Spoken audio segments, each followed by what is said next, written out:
The icy water rushed through the shattered windows as the school bus teetered on the bridge's edge, 30 children screaming inside.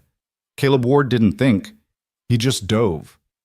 What he didn't know was that the twin girls he'd pull from that sinking metal tomb belonged to Vivian Stone, the billionaire whose companies owned half of Wyoming. Their chance meeting would ignite a battle between two worlds, where pride collides with power, and love emerges from the most unlikely places. Stay with me to discover how a single act of courage transformed not just two lives, but an entire community. And hey, drop a comment about which city you're watching from. I love seeing how far these stories travel. The morning sun hadn't yet kissed the peaks of the Teton Range when Caleb Ward's alarm clock rattled against the nightstand. 4:30 a.m. Same as every morning for the past 3 years, ever since Margaret died and left him alone to raise their daughter Emma. He rolled out of bed, his joints protesting with the familiar ache of a man who'd spent more nights sleeping in hospital chairs than he cared to count. "Dad?" Emma's voice drifted from the doorway, soft and drowsy. At 14, she'd inherited her mother's delicate features but Caleb's stubborn streak, a combination that both warmed and worried his heart. "Go back to sleep, sweetheart. Still got 2 hours before school. The Johnson's mare is foaling today. You promised I could help." Caleb pulled on his worn work boots, the leather cracked and stained with years of Wyoming mud. "After school. Doc Stevens will be there by then." Emma lingered in the doorway, her strawberry blonde hair catching the amber glow of the hallway light. "Mom would have let me stay home." The words hung between them, not accusatory, but wistful. Caleb crossed the room and kissed the top of her head. "Your mom also would have wanted you to ace that history test. Now back to bed." As Emma shuffled away, Caleb caught his reflection in the mirror. 35 years old, but the face staring back looked a decade older. Deep lines carved by sun and sorrow framed eyes that had seen too much. His calloused hands told the story of a man who'd built his life from scratch, only to watch half of it slip away in a sterile hospital room 3 years ago. The Ward Ranch, if you could still call 40 acres and a handful of livestock a ranch, sat in the shadow of greater operations. While the Stones and Richardsons counted their holdings in thousands of acres, Caleb measured his success in smaller victories. Another month's mortgage paid, Emma's braces finally coming off, the truck lasting one more winter without major repairs. He stepped onto the porch, breathing in the crisp October air. The first snow would come soon, and with it, the harsh reality of another Wyoming winter. The barn needed a new roof. He could see daylight through the rafters in 3 places. The fence along the eastern pasture had been patched so many times it looked like a jigsaw puzzle, and the combine harvester he'd bought used 5 years ago was making sounds that promised an expensive repair bill he couldn't afford. "Morning, ladies," Caleb called to the 6 dairy cows waiting by the gate. They lowered in response, their breath forming small clouds in the cold air. Milking was meditation for him, the rhythmic sound and motion clearing his mind before the day's real work began. By 6 o'clock, he'd finished the morning chores and was heading into town with 2 steel thermoses of milk for the farmer's market. Cedar Valley, Wyoming, population 2,847, was the kind of place where everyone knew everyone else's business, whether you wanted them to or not. Main Street consisted of a general store, a diner that hadn't changed its menu since 1987, a bank that still used pneumatic tubes, and a collection of shops that survived more on stubbornness than profit. "Caleb Ward, you're looking rougher than a coyote's breakfast," Martha Henderson called from behind the counter of Henderson's general store.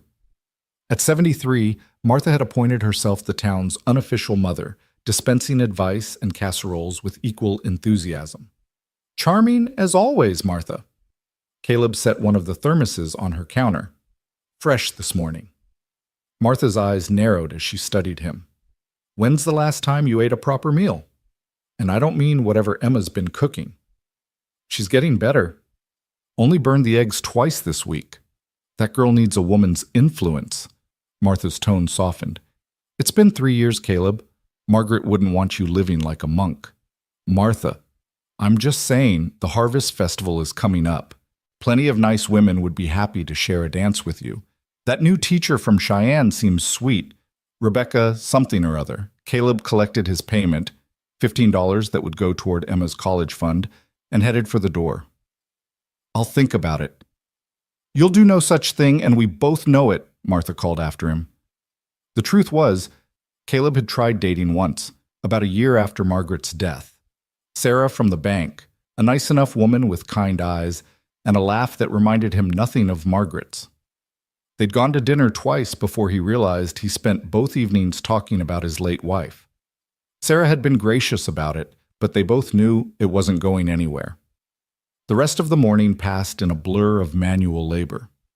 He repaired a section of fence that the neighbor's bull had destroyed again. He mucked out stalls, spread fresh hay, and checked on the pregnant mare that had Emma so excited. By noon, his back ached and his hands were raw despite the work gloves. He was eating a cold sandwich in the barn when his phone rang. The number was Emma's school. "Mr. Ward?" "This is Principal Morrison. There's been an accident." The words hit him like ice water. The sandwich fell from his hand as he was already moving toward his truck. "Is Emma—" "Emma's fine. She's here in my office. But the bus carrying the elementary school field trip. It went off the bridge at Miller's Creek. We need all available adults for the rescue effort."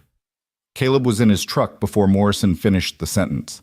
Miller's Creek Bridge was 8 miles north of town, a narrow crossing over a gorge that dropped 30 feet to the water below. In October, with the fall rains, that creek would be running fast and cold. He arrived at a scene of controlled chaos. Emergency vehicles lined the road, their lights painting the afternoon in shades of red and blue. Parents clustered behind police barriers, some crying, others shouting names. But it was the bus that drew his attention. A yellow coffin tilted at an impossible angle, its front end submerged in the churning water below. Sheriff Tom Bradley grabbed Caleb's arm as he rushed forward. "Caleb, thank God. We need everyone who can swim. The fire department's rescue team is 20 minutes out from Jackson. These kids don't have 20 minutes. "How many?" 32 kids, 2 adults. We've gotten 8 kids out so far. The driver's unconscious, and the emergency exits are jammed against the canyon wall." Caleb didn't hesitate. He stripped off his jacket and boots, ignoring the bite of the October wind against his skin. Other men were doing the same. Jake Patterson from the hardware store, Mike Chen, who ran the Chinese restaurant, Dave Williams from the fire station. "The current's strong," Dave warned. "Anyone who goes in needs to be roped." But Caleb was already climbing down the embankment. The first shock of cold water stole his breath, but adrenaline pushed him forward. He could hear children screaming inside the bus, their voices muffled by twisted metal and rising water. He reached the bus and pulled himself through a shattered window. Inside was chaos, children strapped into seats as water rose around them, some conscious and crying, others worryingly still. The bus driver, an older woman named Betty Morrison, was slumped over the wheel, blood trickling from a gash on her forehead. "It's okay," Caleb shouted over the noise. "We're going to get you all out." He started with the closest child, a boy who couldn't have been more than 7. The seatbelt was jammed, and Caleb had to use his pocket knife to cut through it. One by one, he freed children and passed them through the window to other rescuers who had followed him in. The water was rising faster now, already at seat level. Some of the younger children were standing on their seats to keep their heads above water. Caleb worked mechanically, trying not to think about how many were left, how fast the water was rising, how cold these children must be. "The twins!" A woman's voice cut through the chaos from the shore. "Someone please save the twins." Caleb turned toward the back of the bus where 2 identical girls, maybe 6 years old, were trapped. Their seatbelt mechanism had been crushed by the impact, pinning them in place. The water was at their chests now and rising. "Hold on, girls. I'm coming." He had to swim now, the bus having tilted further into the water. When he reached them, both girls were crying silently, their lips blue from cold. They had the same dark hair, same green eyes wide with terror. "What are your names?" he asked, trying to keep his voice calm as he worked on their seatbelt. "I'm Lily," one whispered. "She's Rose." "Beautiful names. My daughter loves flowers too. We're going to get out of here, okay?" The belt wouldn't budge. The mechanism was completely crushed. Caleb dove under the murky water, feeling along the seat frame. There, a weak point where the impact had bent the metal.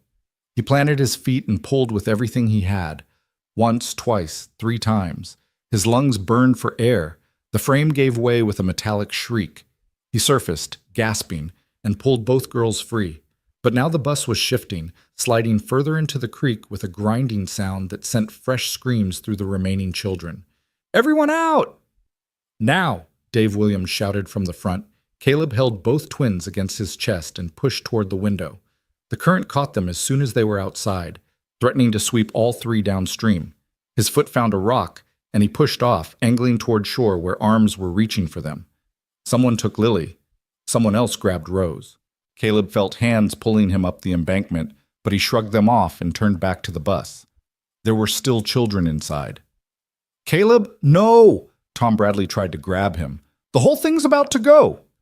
But Caleb was already back in the water. He pulled out 3 more children before the bus gave a final, shuddering groan and slipped completely beneath the surface.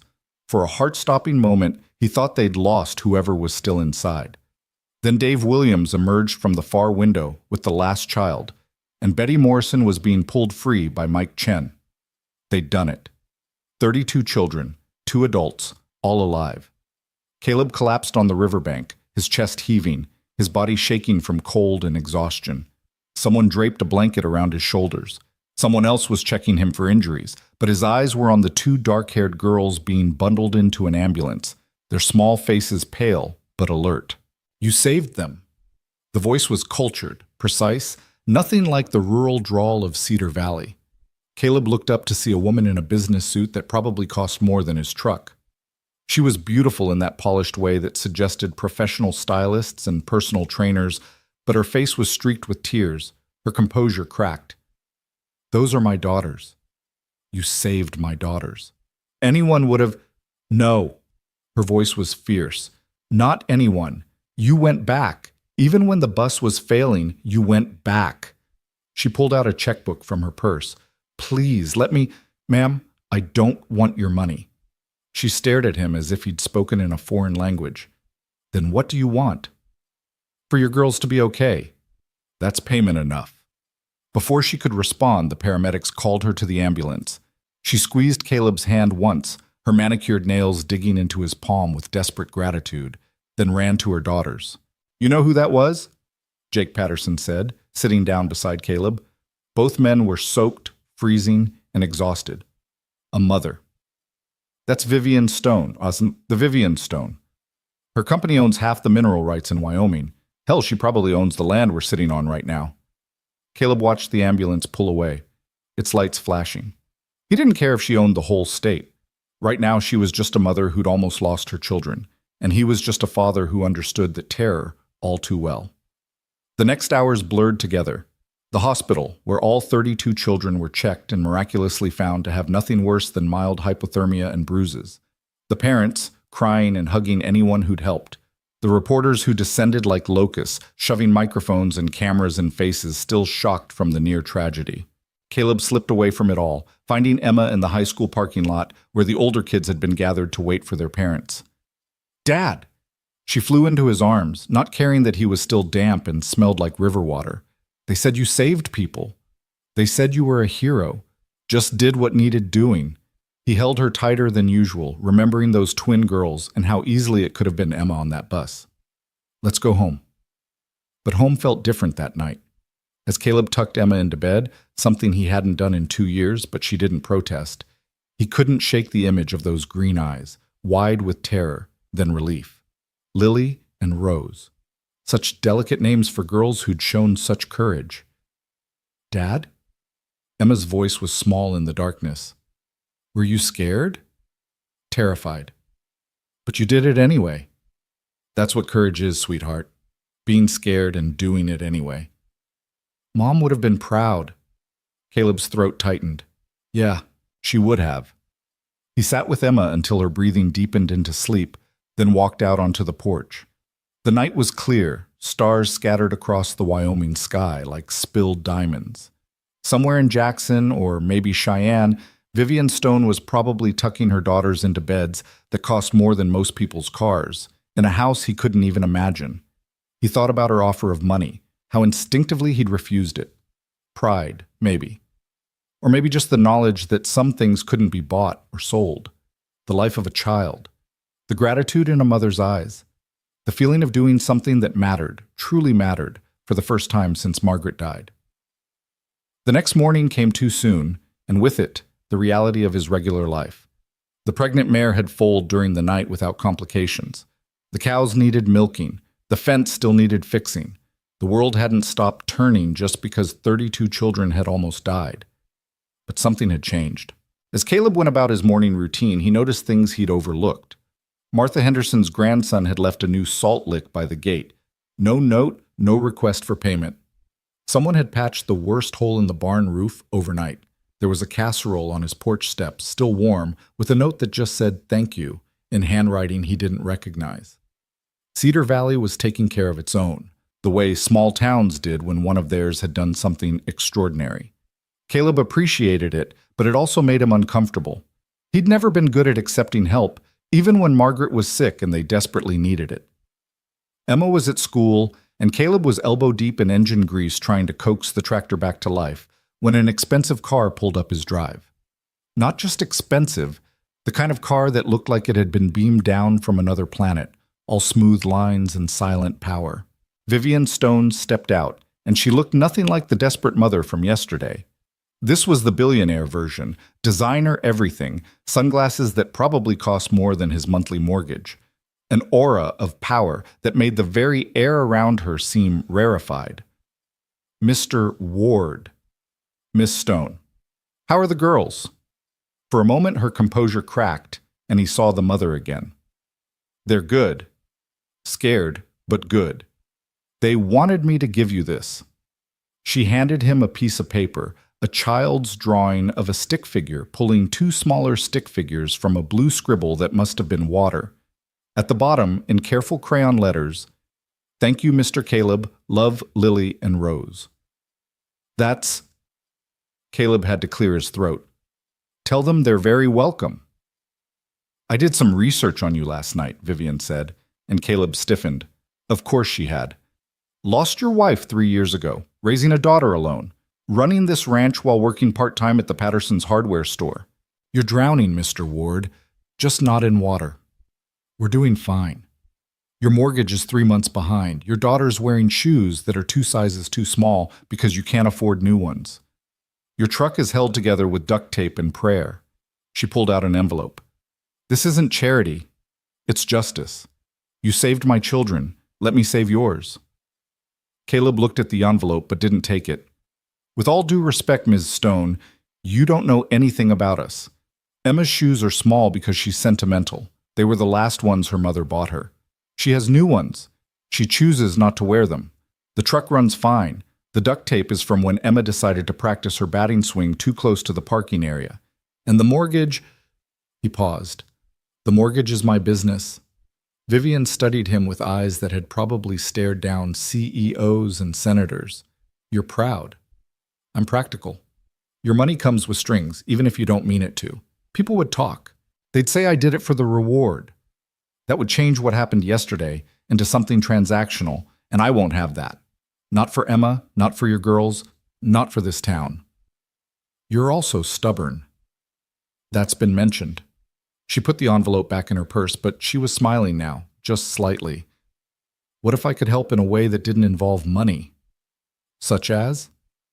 I own several businesses that need suppliers. Dairy, for instance. Stone Industries runs 7 high-end restaurants in Wyoming and Colorado. They need quality, locally sourced products. I could arrange a contract, fair market value, nothing more. You'd be earning it, not taking it. Caleb wiped his greasy hands on a rag, buying time to think. Why do you care so much? Because for 3 minutes yesterday, my entire world was trapped in a sinking bus. You gave me my world back. The least I can do is try to improve yours. I'll think about it. You'll refuse it, you mean? She moved toward her car, then paused. You know, I've negotiated with some of the most powerful people in the world. None of them were as difficult as you. Maybe that's because they wanted something from you. And you don't? I got what I wanted yesterday. 32 kids going home to their families. She removed her sunglasses, and for the first time he saw her as she really was. Not the billionaire, not the desperate mother, but a woman caught between 2 worlds, trying to make sense of a debt that couldn't be calculated in dollars. The girls want to meet you properly. when they're feeling better. Would you and Emma consider having dinner with us? No business? No money? Just dinner. I'll ask Emma. Vivian nodded and got in her car. As she drove away, Caleb noticed she'd left something on his porch.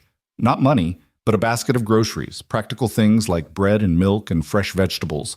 The kind of gift that could have come from any neighbor. Smart woman. The days that followed brought a strange kind of celebrity to Cedar Valley. News vans appeared and disappeared. Reporters called at all hours until Caleb stopped answering his phone. The story of the Millers Creek rescue made national news, with blurry phone footage of men diving into churning water, pulling children free. Caleb refused all interviews. He had work to do, a daughter to raise, a life to live that had nothing to do with 15 minutes of fame.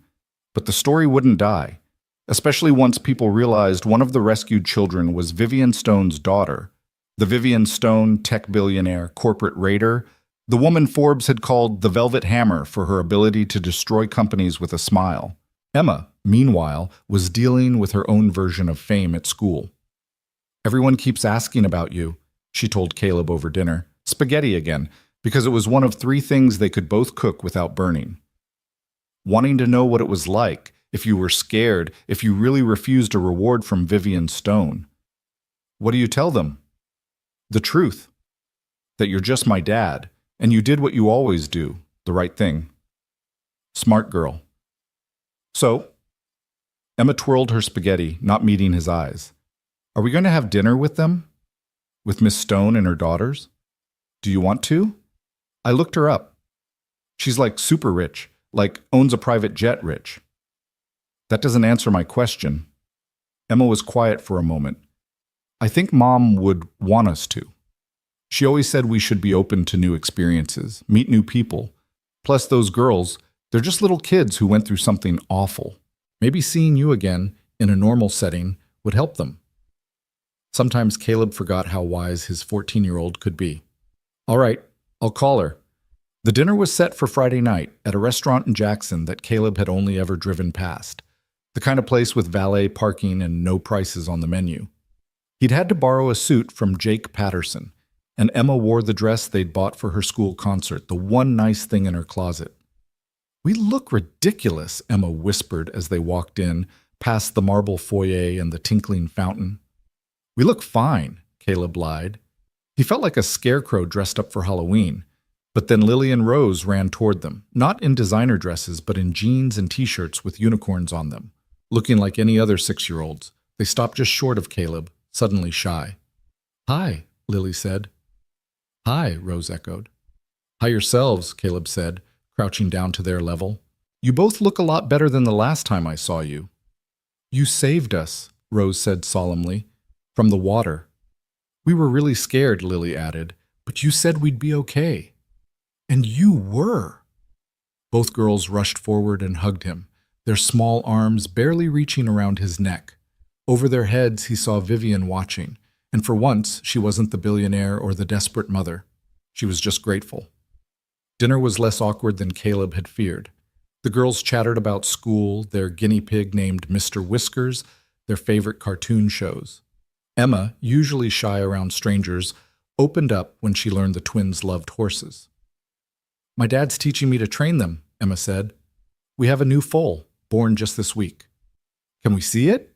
Both twins asked in unison, turning to their mother with identical pleading expressions. I don't think, Vivian started. You're welcome any time, Caleb interrupted. Both of you, all of you. Vivian looked at him across the table, and something passed between them. Not attraction, not yet, but understanding. They were both single parents doing their best, both protective of their children, both a little lost in their different ways. Thank you, she said simply. The evening ended with the twins falling asleep against Emma on a plush bench, worn out from excitement and too much chocolate dessert. Caleb carried Rose while Vivian carried Lily to her car. This was nice, Vivian said. Normal. They needed normal. Everyone needs normal. Even billionaires? Especially billionaires, from what I can tell. She laughed, and it transformed her face, making her look younger, less burdened. You really won't take any reward, will you? You bought dinner. That's reward enough. That dinner cost $400. Caleb nearly choked. 400 for pasta? Welcome to my world. I think I'll stay in mine, thanks. But as they drove home, Emma asleep in the passenger seat, Caleb couldn't stop thinking about that laugh. The way Vivian had looked watching her daughters play, the weight she carried that had nothing to do with money. The next few weeks brought unexpected changes. True to her word, Vivian had one of her restaurants reach out about a dairy contract. The terms were fair, more than fair actually, and it would mean steady income through the winter months. Caleb signed it, telling himself it was just business.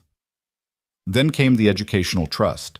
Not for him, but offered openly to all the children who'd been on the bus. College funds managed by an independent firm, available when they turned 18. No strings, no requirements except graduating high school.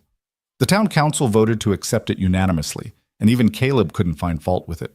She's clever, Martha Henderson said, cornering Caleb in the general store. Can't get to you directly, so she goes around. She's helping the town. She's courting you, is what she's doing. Don't be ridiculous. But then came the visits.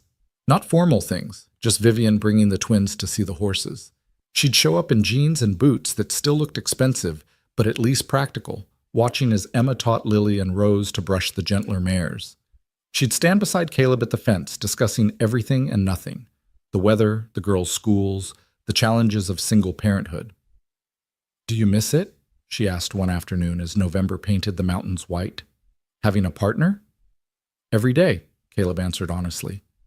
Margaret she was my compass. Without her, I'm just trying not to get too lost. I know the feeling. My husband, ex-husband, he left when the twins were 2. Said I loved my work more than him. He wasn't entirely wrong. Do you love your work more? I love what I've built. The power to change things, to make decisions that matter. But lately, she watched her daughters laughing as Emma led them on the old pony, their cheeks red from cold and joy. Lately, I wonder what I'm building it all for. These conversations became regular, then necessary. Caleb found himself looking forward to the sound of her car on the gravel drive, the way she'd learned to let herself in through the gate, how the twins would race toward the barn calling for Emma and the horses. One day she arrived alone and in tears. What's wrong? Caleb found her sitting in her car, her composed face streaked with makeup. There's a hostile takeover, my company. They've been buying shares quietly, and now I might lose everything. Who? Richard Blackstone. We've been rivals for years, but this is personal. He knows the girls are my weakness. He's threatening to drag them through the media, expose their father's drug problems, make their lives hell unless I capitulate. Caleb's hands clenched. That's blackmail. That's business. No, that's bullshit. He opened her car door. Come inside, we'll figure this out. We? Caleb, you don't understand. This is corporate warfare. Billions of dollars. Legal teams. It's not your fight. You're right. I don't understand high finance, but I understand bullies. And I understand that you're sitting in my driveway crying, which makes it my problem. She looked at him, mascara smudged, vulnerability cracking her perfect facade. Why do you care? Because that's what friends do. The word hung between them. Friends. Is that what they were? This billionaire and a rancher, this woman who could buy and sell entire towns, and a man who couldn't afford to fix his barn roof? But she got out of the car and followed him inside, sat at his scratched kitchen table while he made coffee with his 10-year-old machine that wheezed and sputtered but still worked. She told him everything about Blackstone, about the takeover, about how she'd built her empire on intelligence and determination, but now faced losing it to a man who fought dirty. What would Margaret do? Vivian asked suddenly. The question surprised him. What? Your wife. From everything you and Emma have said, she was remarkable. What would she advise? Caleb thought about it, remembering Margaret's practical wisdom, her ability to see through complexity to the simple truth beneath. She'd say that bullies expect you to fight on their terms. So don't. Change the game. How? I don't know business, but I know people. This Blackstone, he's expecting you to respond like a CEO. Corporate moves, legal strategies. What if you responded like a mother instead? I don't understand. Go public. Not with business details, but with the truth. That he's threatening your children to gain a business advantage. Most of your shareholders are people, right? People with families. Let them see what kind of man is trying to take over. Make it personal, because he made it personal first. Vivian stared at him. That's either brilliant or insane. Margaret always said the two were closely related. She laughed, then cried, then laughed again. God, Caleb, how did I end up here? In a kitchen that probably hasn't been updated since the 70s, taking business advice from a rancher who probably doesn't even have a computer. I have a computer. It's from 2015. Still works fine.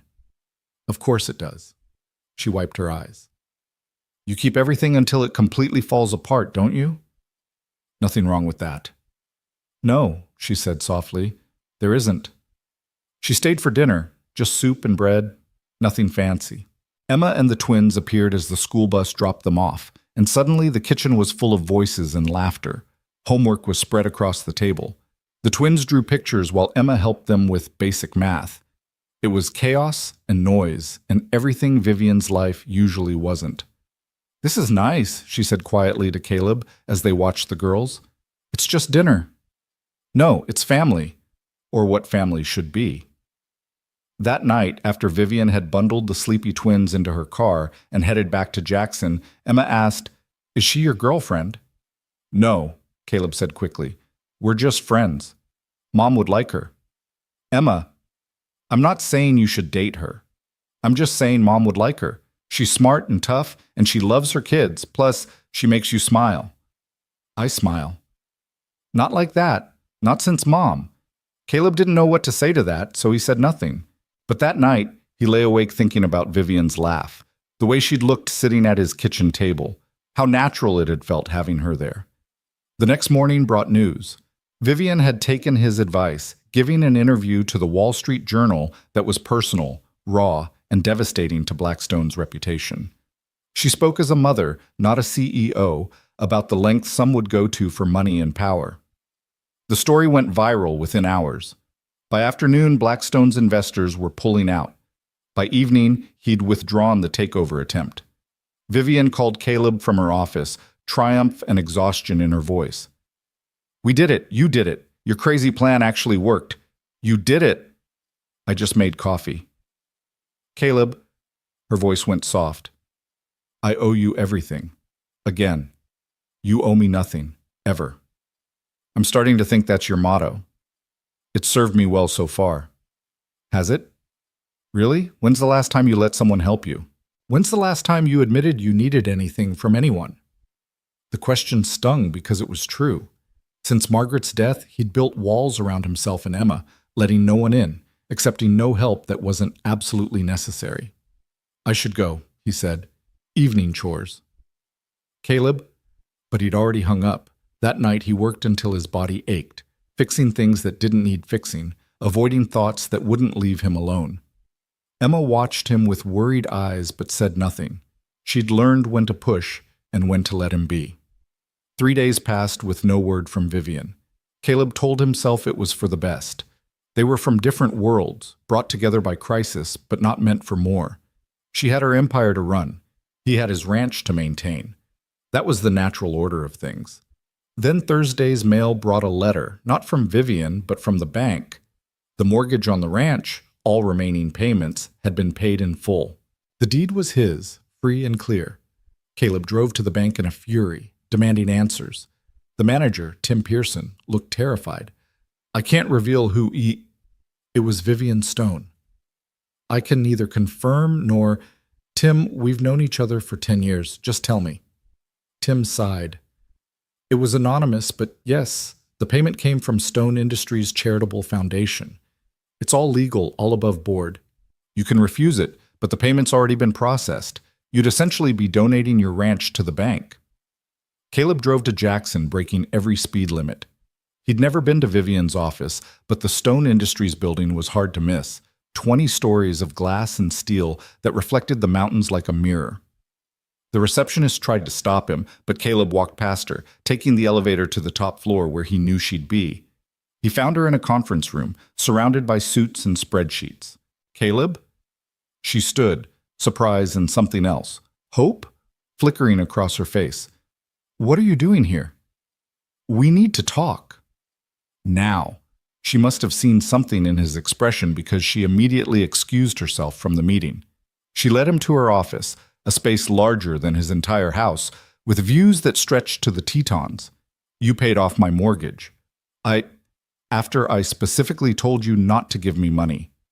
After I made it clear I wouldn't accept charity. It's not charity.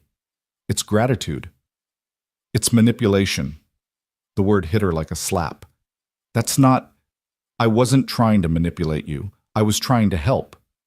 I don't need your help. Yes, you do. The words exploded from her. You're too proud to see it, but you do. You're working yourself into the ground. Emma's watching her father disappear into work and grief, and you won't let anyone in because you've confused isolation with strength. You don't know anything about... I know everything about it. You think you're the only one who's lost someone? Who's had to rebuild? The difference is, I rebuilt with money and power. You're rebuilding with pride and solitude. Neither one works, Caleb. Neither one brings them back. They stood facing each other, both breathing hard, the truth hanging between them like a blade. I was trying to give you freedom, she said quietly. Freedom to make choices based on what you want, not what you need. Freedom to maybe choose us, choose this, without worrying about losing your ranch or providing for Emma's. Us? Don't pretend you haven't felt it. These past weeks, the girls love you and Emma, and I... She turned toward the window. I haven't felt this way since David left. Maybe not even before that. You see me, Caleb. Not the money, not the power. Just me. Messy, imperfect, trying her best me. Vivian, but you're right. I shouldn't have paid the mortgage without telling you. I violated your trust, and I'm sorry. I'll have Tim reverse it if that's what you want. Caleb stood there, watching her reflection in the window. This powerful woman who'd made herself vulnerable for him. Margaret would have liked her. Emma had been right about that. Margaret would have seen through the money to the mother beneath, the woman trying to balance power and parenthood, strength and softness. Keep it, he said. She turned. What? The mortgage payment. Keep it as is. But from now on, we do things together or not at all. No more surprises. No more unilateral decisions. If this, whatever this is going to work, we do it as equals. How can we be equals when I have billions and you have 40 acres? Because money isn't the only currency that matters. You taught me that. Or maybe you reminded me. Margaret knew it. She always said rich or poor, we all end up in the same size box. That's morbid. That's honest. The weeks that followed their confrontation in Vivian's office took on a different rhythm. True to their agreement, every decision was discussed, every step forward taken together. Vivian would arrive at the ranch not as the billionaire benefactor, but as someone learning to navigate this new dynamic. She'd trade her designer heels for borrowed boots, her manicured hands gradually acquiring calluses from helping with chores she'd never imagined doing. You're holding the pitchfork wrong, Emma told her one afternoon, barely suppressing a giggle as Vivian attempted to muck out a stall. There's a right way to hold a pitchfork, Vivian asked, hay stuck in her usually perfect hair. There's a right way to do everything on a ranch, Caleb said from the doorway, trying not to smile at the sight of one of Wyoming's most powerful women covered in horse bedding. But you're getting better. Liar, Vivian muttered, but she was smiling too. The twins had taken to ranch life with an enthusiasm that surprised everyone. Rose showed a natural affinity for the animals, spending hours with the chickens, naming each one and somehow remembering which was which. Lily, bolder and more adventurous, had convinced Emma to teach her barrel racing using the old pony and some makeshift barrels. She's going to be a natural, Emma told Caleb one evening as they watched Lily navigate the course with determination that belied her 6 years. She's got no fear. Like her mother, Caleb observed, watching Vivian cheer from the fence, despite having explicitly told Lily to be careful just minutes before. But it wasn't all smooth progress. The merger of their two worlds came with complications neither had anticipated. The first real test came when Vivian invited Caleb to a charity gala in Cheyenne, a black tie affair that might as well have been on another planet as far as he was concerned. "I don't belong there," he said flatly when she brought it up. "You belong wherever you choose to be." "Vivian, I don't even own a tuxedo. We can rent one. That's not the point. Your world, those people, they'll look at me and see exactly what I am, a rancher playing dress-up." "They'll see what I see," she said firmly. "A good man who saved 32 children and doesn't care about impressing anyone." "Is that what you see?" "Among other things," she said, and there was something in her voice that made his heart skip.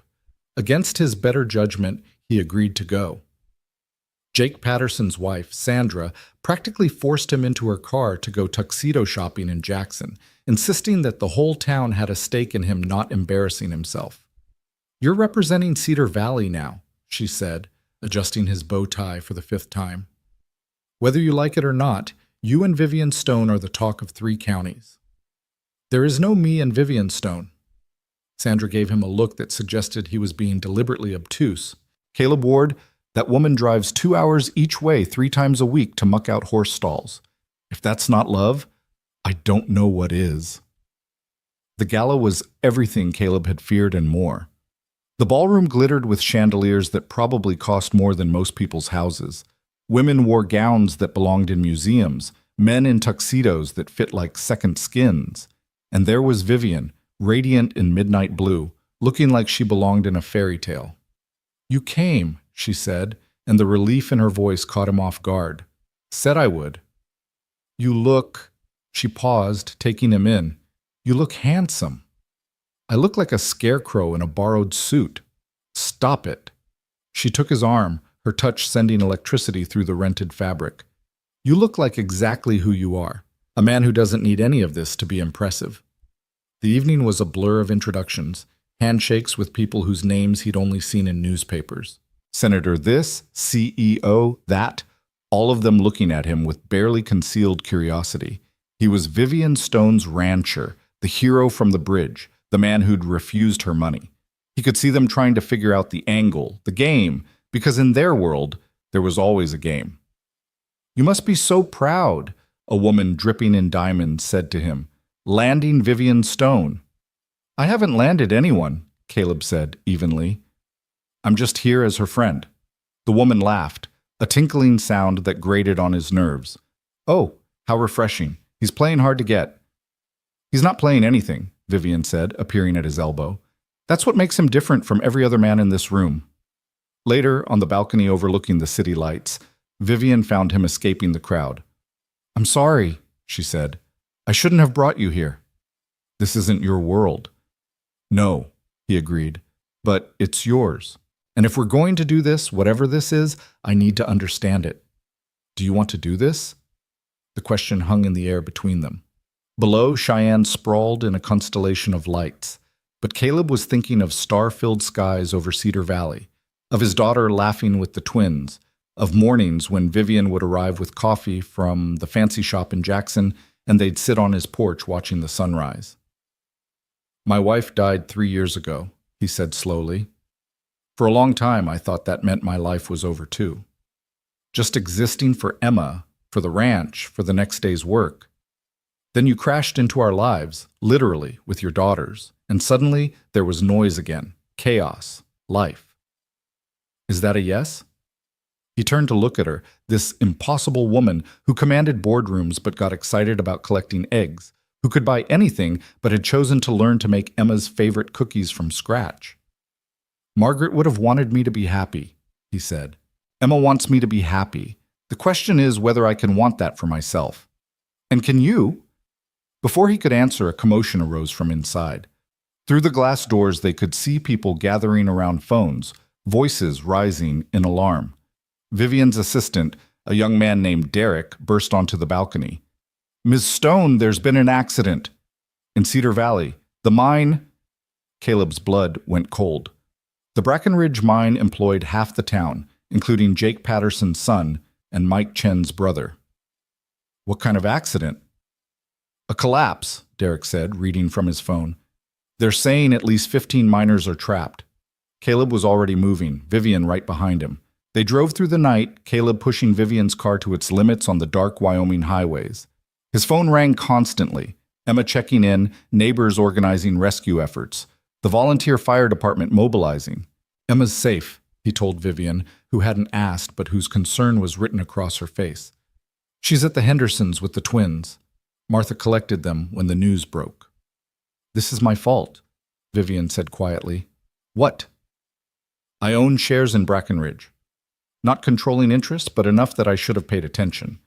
There were safety reports, concerns about the eastern shaft. I was too distracted by the Blackstone situation to notice. You can't blame yourself for this. Can I? I have the power to influence these things, and I didn't use it. They arrived at the mine to find organized chaos. Emergency vehicles lined the access road. Families clustered behind barriers, some crying, others praying. The mine entrance yawned like a mouth in the hillside, swallowing the rescue workers who ventured inside. Tom Bradley grabbed Caleb as soon as he saw him. We need everyone who knows these tunnels.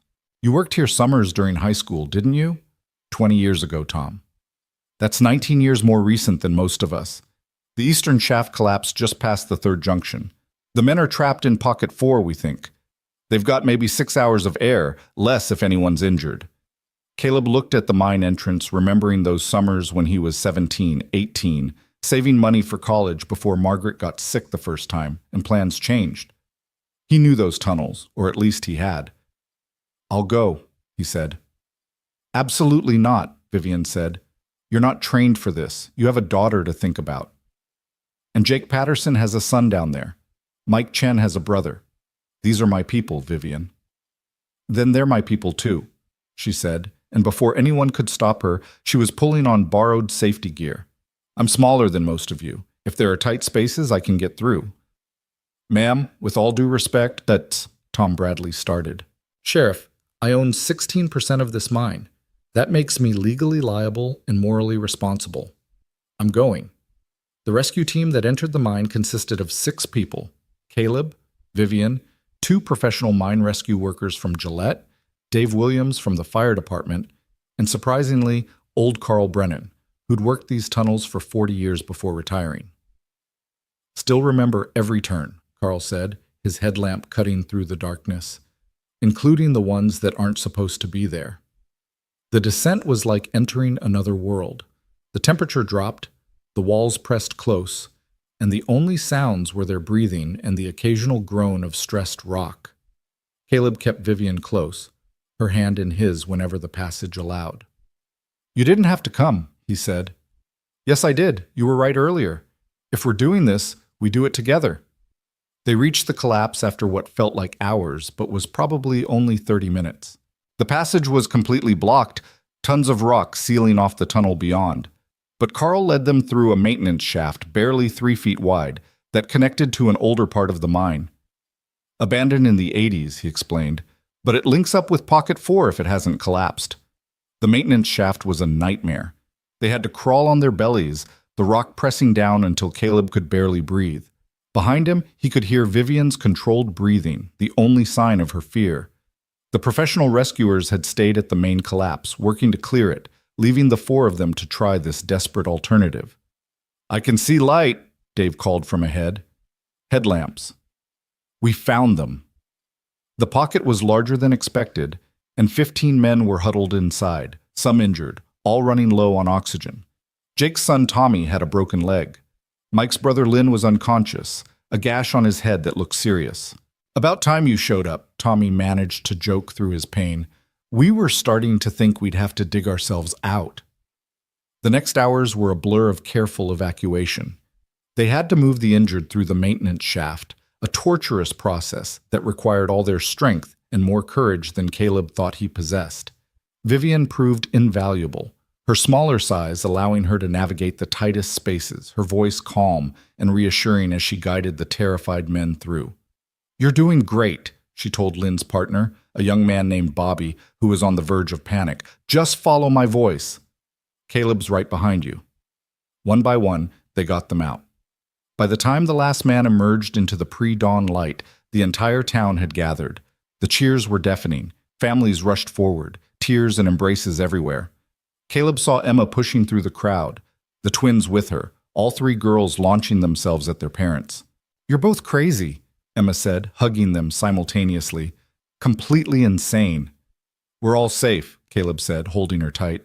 "Together," Vivian added, her arms around all three girls. "We're safe together." In the aftermath, as the rescued miners were taken to hospitals and the crowd began to disperse, Caleb found himself sitting on the tailgate of his truck with Vivian, both of them covered in mine dust, exhausted beyond measure. "You were incredible down there," he said. "I was terrified." "But you did it anyway." "Someone once told me that's what courage is," she said, leaning against his shoulder. The sun was rising over the mountains, painting the sky in shades of pink and gold. The mine entrance was being sealed, pending investigation. There would be lawsuits, inquiries, changes to be made, but right now, in this moment, everyone was alive. "I know my answer," Caleb said suddenly. "To what?" "Your question, at the gala, about whether I can want to be happy." He turned to face her, this remarkable woman who'd entered his life in crisis and somehow made it whole again. "Yes, I can. I do. With you, if you'll have us. Me and Emma, with all our complications and baggage and small-town ways. Only if you'll have us," Vivian said, tears cutting through the mine dust on her cheeks. "Me and the twins, with all our money and power, and the circus that comes with it." "Deal," he said, and kissed her as the town of Cedar Valley woke to a new day. But their story was far from over. The mine collapse investigation revealed serious safety violations, and Vivian threw herself into the fight for accountability. She used her 16% ownership to force changes, bringing in independent inspectors and establishing a victims fund that she personally guaranteed. "This is going to make you enemies," her lawyer warned her, "powerful ones. The other owners won't forgive you for this." "Then they'll have to get in line," Vivian said. "I've got plenty of enemies already." The retaliation came swiftly. Suddenly, Vivian's other business interests were under scrutiny. Permits were delayed, contracts questioned. Someone leaked photos of her at Caleb's ranch, spinning a story about the billionaire playing farmer while neglecting her corporate responsibilities. "Maybe we should cool things off," Caleb suggested one evening after a particularly vicious article in the Financial Times. "Until this blows over." "Is that what you want?" "I want you and the girls safe. I want Emma protected from this ugliness. And I want us to stop letting other people dictate our lives," Vivian said fiercely. "We've both done that for too long. You, hiding behind your grief. Me, hiding behind my success. No more." The turning point came from an unexpected source. Richard Blackstone, the corporate raider who'd tried to take over Vivian's company, reached out with a proposal. "I know we're not friends," he said over a video call that included both Vivian and Caleb. "But we have a common enemy now. The Brackenridge board wants you out, Vivian. They're planning a coordinated attack on your holdings. But if we work together." "Why would you help me?" Vivian asked suspiciously. "Because I respect what you did at the mine. And because I'd rather compete with someone who has integrity than deal with the jackals trying to take you down." It was an unlikely alliance, but it worked. Together they exposed the safety violations at other mines owned by the same group, turning public opinion decisively in Vivian's favor. The victory was bittersweet. It didn't bring back the months of fear for the trapped miners or heal all the injuries, but it meant change, real change, for mining safety across Wyoming. Through it all, the relationship between Caleb and Vivian deepened. She bought a small house in Cedar Valley, nothing fancy, just a place where she and the twins could stay without the 2-hour drive. It was 3 blocks from Caleb's ranch, close enough for convenience but far enough to maintain some independence. "We're taking things slow," Vivian told Martha Henderson, who'd appointed herself the town's official relationship coordinator. "Honey, you're 43 and he's 35. Neither of you has time for slow." But slow worked for them. Family dinners became a regular thing. The girls grew closer, Emma becoming the big sister the twins had never had. Caleb taught Vivian to ride properly, while she taught him the basics of reading financial statements. "I never thought I'd understand any of this," he admitted one night, looking over her company's quarterly report. "And I never thought I'd know how to deliver a foal," she replied. "But here we are." The foal in question had arrived 2 weeks earlier, with Vivian assisting as Caleb guided the mare through a difficult birth. She'd cried when the baby horse finally stood on shaky legs, overwhelmed by the miracle of it. "In my world, we create things on paper," she'd said. "Companies, mergers, financial instruments. But this is real creation." Christmas approached with unusual warmth for Wyoming, the snow holding off until mid-December. They decided to celebrate together, all 5 of them, at Caleb's ranch. The house had never been so full of life. A tree that touched the ceiling dominated the living room, decorated with a chaotic mix of Emma's childhood ornaments and new ones the twins had made at school. "It's perfect," Rose declared, adding her 15th paper angel to an already crowded branch. "It's leaning," Lily observed critically. "Everything good leans a little," Caleb said, adjusting the tree stand for the 3rd time. On Christmas Eve, after the girls had gone to bed, Emma reading to the twins until all 3 fell asleep in a pile on her bed, Caleb and Vivian sat by the fire, watching snow finally begin to fall outside. "I have something for you," she said, pulling out a small wrapped box. "We agreed no expensive gifts." "Open it." Inside was a key. Nothing fancy, just a simple brass key on a leather cord. "It's to my house here," she explained. "I know we're taking things slow, but I wanted you to know you're always welcome. You and Emma. This isn't just about me anymore, or just about you. It's about all of us. The family we're building." Caleb pulled out his own gift, suddenly self-conscious. It was a ring, not an engagement ring, but a simple band of silver with a small piece of turquoise embedded in it. "It was Margaret's grandmother's," he said. "Margaret always said it should go to someone who understood that love wasn't about grand gestures, but daily choices. Choosing to show up. Choosing to stay. Choosing to build something together even when it's hard." Vivian slipped it onto her right hand, tears in her eyes. "It's perfect. You're perfect. I'm really not." "No," he agreed, "but you're perfect for us." The new year brought new challenges. Vivian's ex-husband David resurfaced, claiming he wanted to be part of the twins' lives again. He showed up in Cedar Valley with a lawyer and a court order for visitation rights. "I've been clean for 2 years," he told Vivian in the courthouse hallway. "I have a right to see my daughters." "You had a right when you walked out on them," Vivian said coldly. "You lost it when you chose drugs over your family." The legal battle was ugly. David's lawyer painted Vivian as a workaholic who'd driven him away, now exposing their daughters to an unsuitable environment in rural Wyoming. They brought up Caleb's financial struggles, Emma's mother's death, even the mine rescue, spinning it as reckless endangerment. "This is my fault," Vivian told Caleb after a particularly brutal day in court. "I should never have let you get involved in this." "Hey," he said, taking her face in his hands. "We're partners. Your battles are my battles. We fight together or not at all." The turning point came when the judge asked to speak with the twins privately. At 6, they were young, but Judge Harrison was known for listening to children. Lily and Rose were in chambers for an hour while everyone waited anxiously outside. When they emerged, Lily marched straight to Caleb and took his hand. Rose did the same with Emma. The message was clear. "The court recognizes the biological father's rights," Judge Harrison said when court reconvened. "However, the children's welfare must come first. Mr. Reeves will be granted supervised visitation, 1 afternoon per month, to be reevaluated in 6 months. The children will continue to reside primarily with their mother." David's face darkened, but he nodded. As they left the courthouse, he approached Vivian. "I know you hate me," he said, "and you have every right to. But I'm trying to be better. For them." "Then be better," Vivian said. "Don't just try. Do it."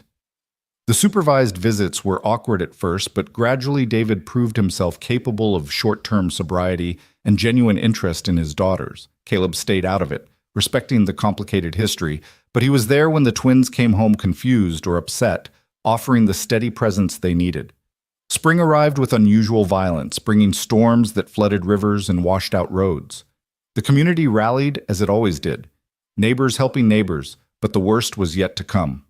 The call came at 3 in the morning. The dam above Cedar Valley, old and poorly maintained, was showing signs of failure. If it broke, the entire valley would flood within hours. Mandatory evacuation, Tom Bradley's voice crackled over the emergency radio. Everyone out, now. But evacuation took time, and not everyone could move quickly. The nursing home, the hospital's long-term care ward, families with disabled members, they needed help. Caleb and Vivian split up to cover more ground. She coordinated with her company's helicopters to airlift the most vulnerable, while he led the ground evacuation, using every truck and trailer in the valley to move people to higher ground. "The dam's not going to hold," the engineer's voice came over the radio. "Maybe an hour, maybe less." They were still evacuating when the sound came, a roar like nothing Caleb had ever heard. The dam hadn't just failed, it had exploded outward, sending a wall of water 20 feet high racing towards Cedar Valley. "Everyone to high ground, now!" Caleb shouted.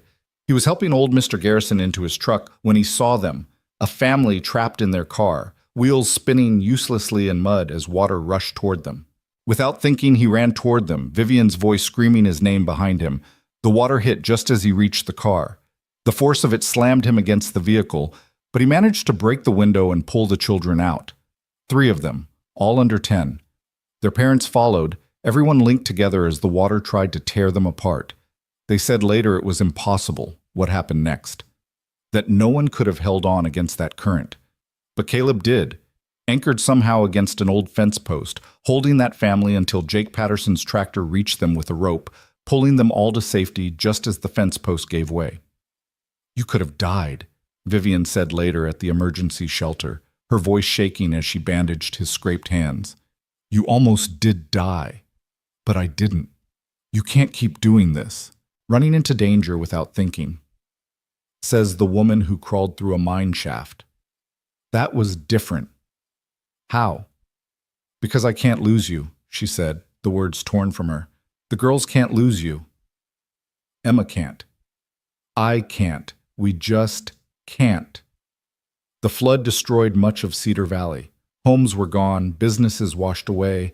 The elementary school where 32 children had almost died in a bus was now underwater. But no one died in the flood itself, a miracle attributed to the early warning and the community's response. In the aftermath, Vivian did what she did best. She organized. Her company's resources poured into Cedar Valley. Not charity, she insisted, but investment. Rebuilding not just what was lost, but better, stronger, prepared for the next 100-year flood that climate change suggested might come much sooner.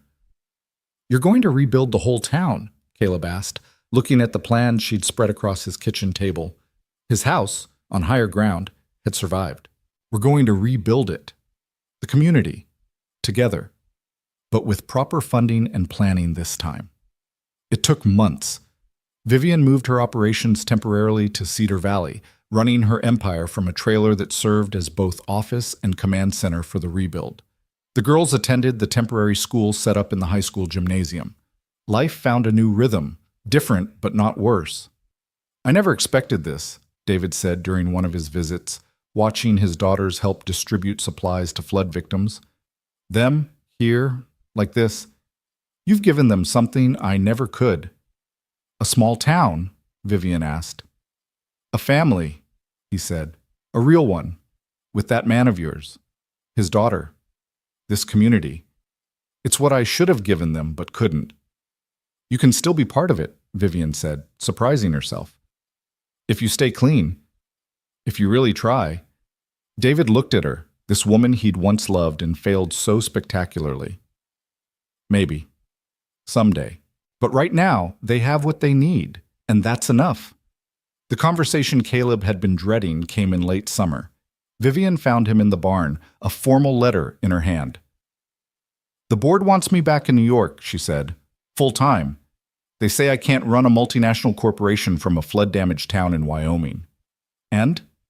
And they're probably right. The company needs leadership, real presence. I've been trying to do both, but you can't. He focused on the bridle he was repairing, not trusting himself to look at her. "So when do you leave?" "That's the thing. I don't want to leave, but I can't abandon what I've built either. It employs thousands of people. It matters." "Then you go." "Just like that?" Now he did look at her. "Vivian, I knew who you were when this started. I'm not going to ask you to choose between us and your life's work. What if I didn't have to? She spread out more papers, architectural plans, business proposals, financial projections. I've been thinking, what if we moved the headquarters? Not all of it, that's impossible, but the Western Division. Bring it to Wyoming, to Cedar Valley specifically. As part of the rebuild, we create a tech corridor, bring in jobs, young families, fresh energy, but keep the community feel. Keep what makes this place special. That's insane. That's what you said about my plan to fight Blackstone. This is bigger. This is changing everything. Everything's already changed, Caleb. The flood made sure of that. The question is whether we shape that change or let it shape us. The town meeting about Vivian's proposal packed the high school gymnasium beyond capacity. Farmers stood beside their wives, merchants clutched coffee cups with nervous hands, and children fidgeted on metal folding chairs that squeaked with every movement. Caleb stood at the back, watching Vivian present her vision with the same intensity she'd once reserved for corporate boardrooms. "This isn't about changing Cedar Valley," she said, her voice carrying to every corner. "It's about saving it, while keeping its soul intact. The flood took our buildings, but it didn't take our community. This plan ensures we never lose either again." Old Carl Brennan was the first to stand. "With all due respect, Ms. Stone, we've been doing fine without corporate interference for 100 years. "Have you?" Vivian challenged gently. "The mine that nearly killed 15 men? The dam that nobody maintained? The young people leaving because there are no opportunities here? That's not fine, Mr. Brennan. That's slow death." Martha Henderson stood next. "What about our children? You bring in all these city folks with their city ways. What happens to the values we've raised them with?" Emma surprised everyone by standing up. At 15, she rarely spoke at town meetings, but her voice was clear and strong. "Those values you're talking about? They include welcoming strangers, helping neighbors, and adapting to change. My mom used to say that a tree that can't bend with the wind will break. Cedar Valley needs to bend, or will break." The room fell silent. Caleb felt his chest tighten with pride and sorrow. Emma sounded so much like Margaret in that moment. "The girl's got a point," Jake Patterson said. "My boy Tommy, the one who got trapped in the mine. He's got a degree in engineering, but he's working construction because there's nothing here for him. How many of our kids are in the same boat?" The debate raged for 3 hours. Voices rose and fell like tide waters, anger mixing with hope, fear wrestling with possibility. When the vote finally came, it was closer than anyone expected. 147 for, 134 against. Cedar Valley would change.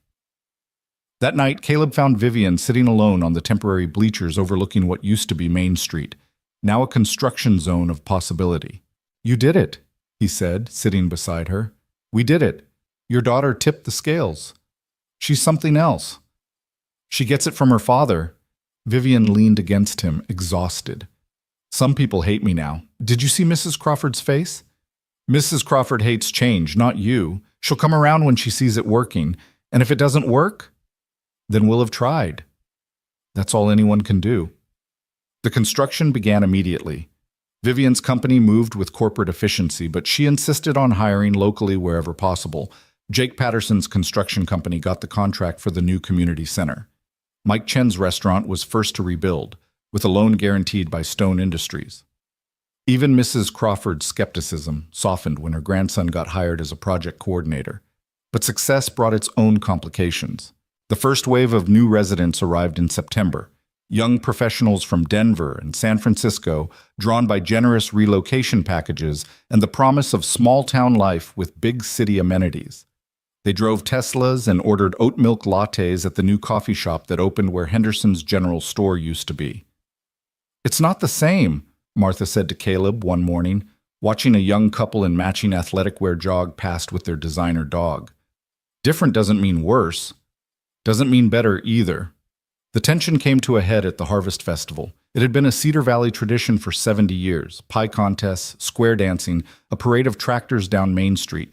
This year, the new residents wanted to add a craft beer garden and a folk music festival. "Folk music, Carl Brennan spluttered at the planning meeting. "We've got both kinds of music here, country and western." "Why not have both?" Lily suggested. She and Rose had taken to attending town meetings with their mother, absorbing civic engagement like sponges. Old stuff and new stuff together? From the mouths of babes, Vivian murmured, but loud enough for everyone to hear. The Compromise Festival was awkward at first. The craft beer garden sat half empty while the traditional beer tent overflowed. The folk musicians played to scattered applause while the local country band had people line dancing in the streets. But then something magical happened. Emma and her friends, the bridge generation between old and new, started moving between both venues, dragging their parents along. By nightfall, Carl Brennan was teaching a software developer from Seattle how to two-step, while Mrs. Crawford was grudgingly admitting that the artisanal cheese wasn't half bad. "Look at that," Vivian said to Caleb as they watched the two communities slowly blend. "It's working." "It's starting to," he corrected. "Real change takes time." That time was tested when Richard Blackstone arrived unexpectedly in November. He stood in Caleb's doorway like a corporate ghost, his $1,000 shoes incongruous with the muddy ranch yard. "Mr. Ward, we need to talk about Vivian. She's at the office. I know where she is. I came to see you." Blackstone looked around, taking in the modest house, the worn furniture, the pictures of Margaret still on the mantel. "You love her." It wasn't a question, but Caleb answered anyway. "Yes." "Then you need to know what's coming. The board is planning a coup. They've been buying shares quietly, building a coalition. They think she's lost her mind, pouring resources into this town, trying to run a global company from rural Wyoming. They're going to force her out." "Why are you telling me this?" "Because she won't listen to me. We may be business allies now, but there's too much history. But she trusts you. She needs to strike first, or she'll lose everything she's built. Everything except what matters." Blackstone's smile was sharp, spoken like someone who's never had everything to lose. "She built that company from nothing, Mr. Ward. It's not just money. It's her identity, her legacy, her power to make change. Without it, she's just another rich divorced mother in a small town." "You don't know her at all." "I know her better than you think. I know she's brilliant and ruthless when she needs to be. I know she's been softened by this place, by you, by those girls. And I know that in business, soft means dead." After Blackstone left, Caleb drove to the temporary office complex where Vivian worked.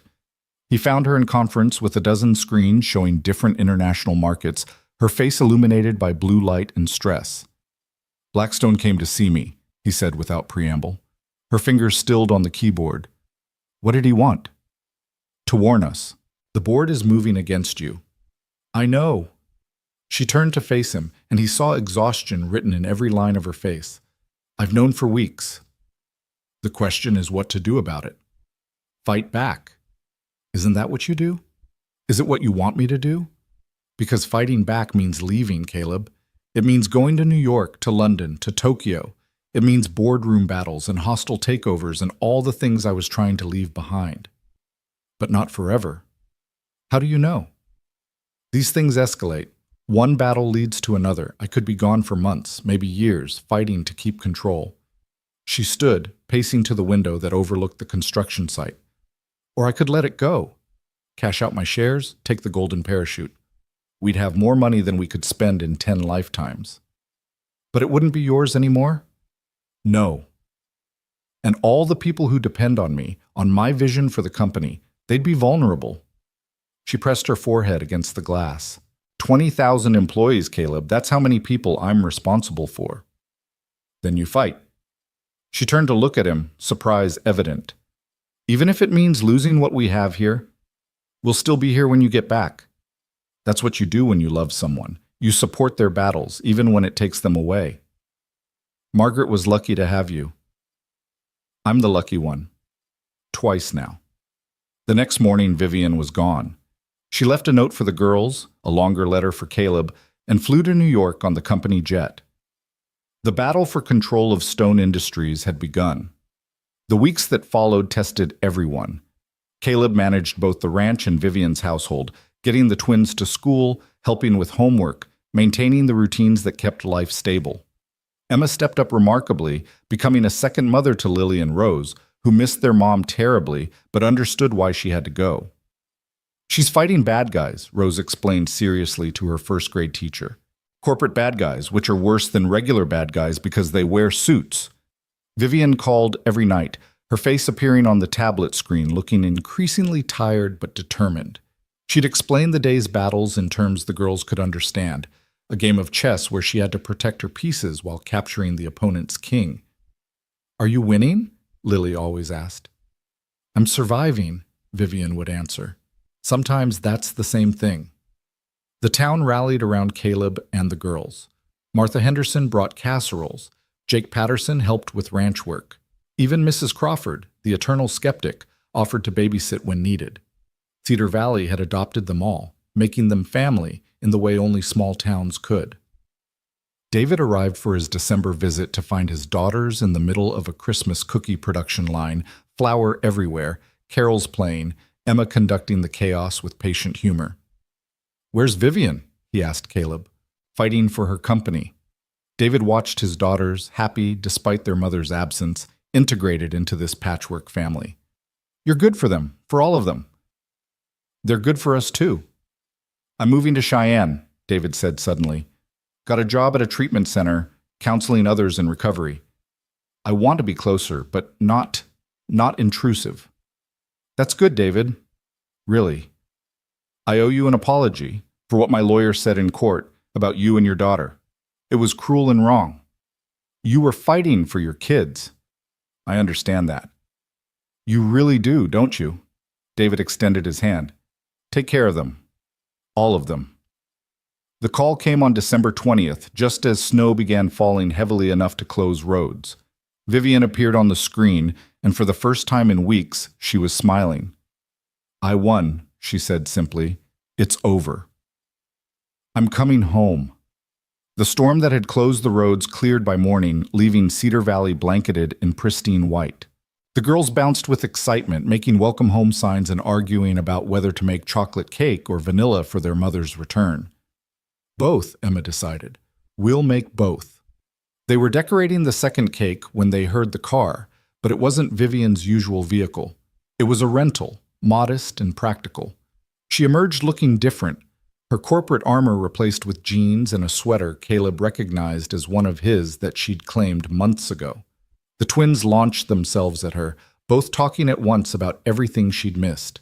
Emma hung back, suddenly shy, until Vivian pulled her into the embrace too. "My 3 girls," she said, her voice thick with emotion. "4," Caleb corrected, joining them. "You're one of the girls too." "The oldest one," Lily said seriously. "Thanks, sweetheart." That night, after the girls were asleep and the welcome home dinner dishes were done, Vivian and Caleb sat by the fire she'd insisted on building despite his protest that she must be exhausted. "Tell me," he said. So she did. The 17-hour days, the strategic maneuvering, the moment she'd realized that 2 board members were embezzling and used that leverage to break their coalition.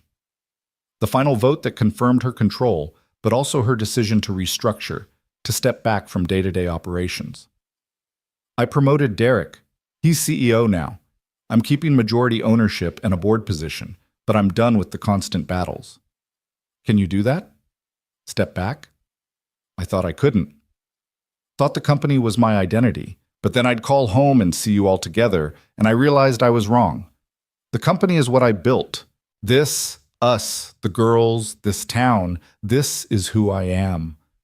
The board must have loved that. The stock price jumped 12% when I announced Derek's promotion. Turns out the market likes stability more than star power. "And you're okay with that?" "I'm more than okay." She pulled out a small wrapped box. "I missed Christmas shopping, so this is all I could manage." Inside was a key, similar to the one she'd given him a year ago, but this one was older, more worn. "It's to the Stone family cabin," she explained. "My grandfather built it in 1953, up near Yellowstone. It's where I went to think when I was young, before I became whoever I became. I want to share it with you, with all of you. Vivian, I know we're still taking things slow. I know you're still grieving Margaret in ways, and maybe you always will be. But I also know that when I was fighting for my company, the only thing that kept me going was knowing I could come back to you. To this. Caleb set the key aside and took her hands.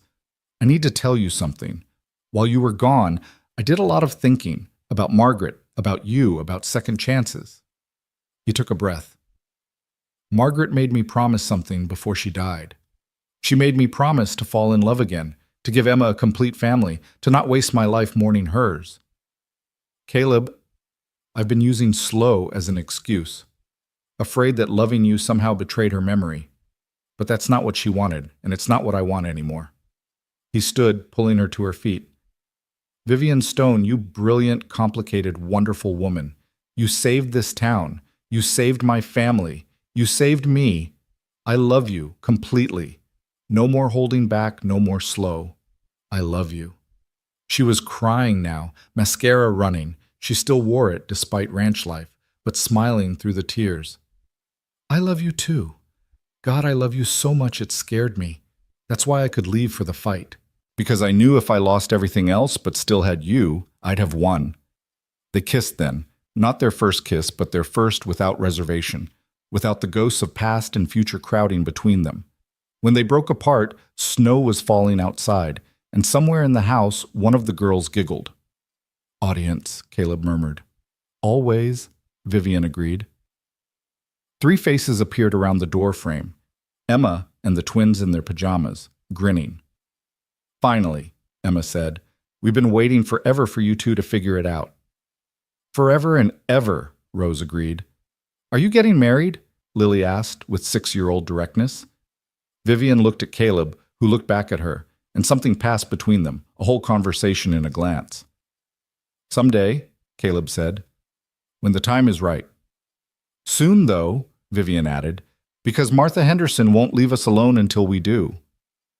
She's already planning the wedding, Emma informed them. She has a whole notebook. Of course she does, Caleb groaned. They all piled onto the couch, the 5 of them, watching snow fall and the fire burn down to embers. It wasn't the family any of them had planned, but it was theirs, forged in crisis and strengthened by choice. Mom would have loved this, Emma said quietly, and for once mentioning Margaret didn't bring sadness but warmth. Yes, Caleb agreed. She would have.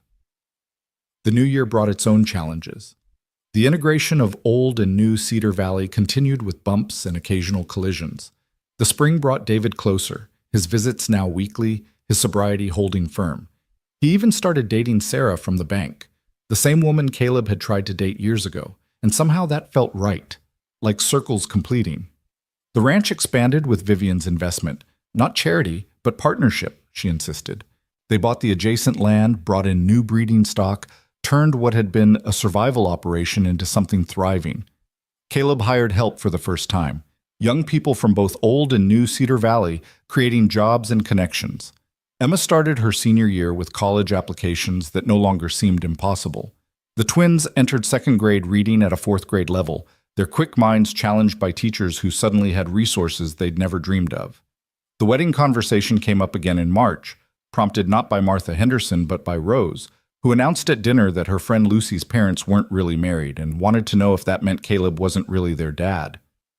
I'm not your biological dad, Caleb said carefully, but family isn't just about biology. But you could be our real dad if you married Mom, Lily said logically. I'm already your real dad in every way that matters, Caleb said. A piece of paper doesn't change that. But it would be nice, Emma added, surprising everyone. The paper. The ceremony. The officialness of it all. Vivian and Caleb exchanged looks across the table. Is this a conspiracy? Vivian asked. Yes, all 3 girls answered in unison. The proposal, when it came, wasn't what anyone expected. Caleb had planned something elaborate. Vivian's assistant Derek had even offered to help coordinate something in Paris or New York. But life, as always, had other plans.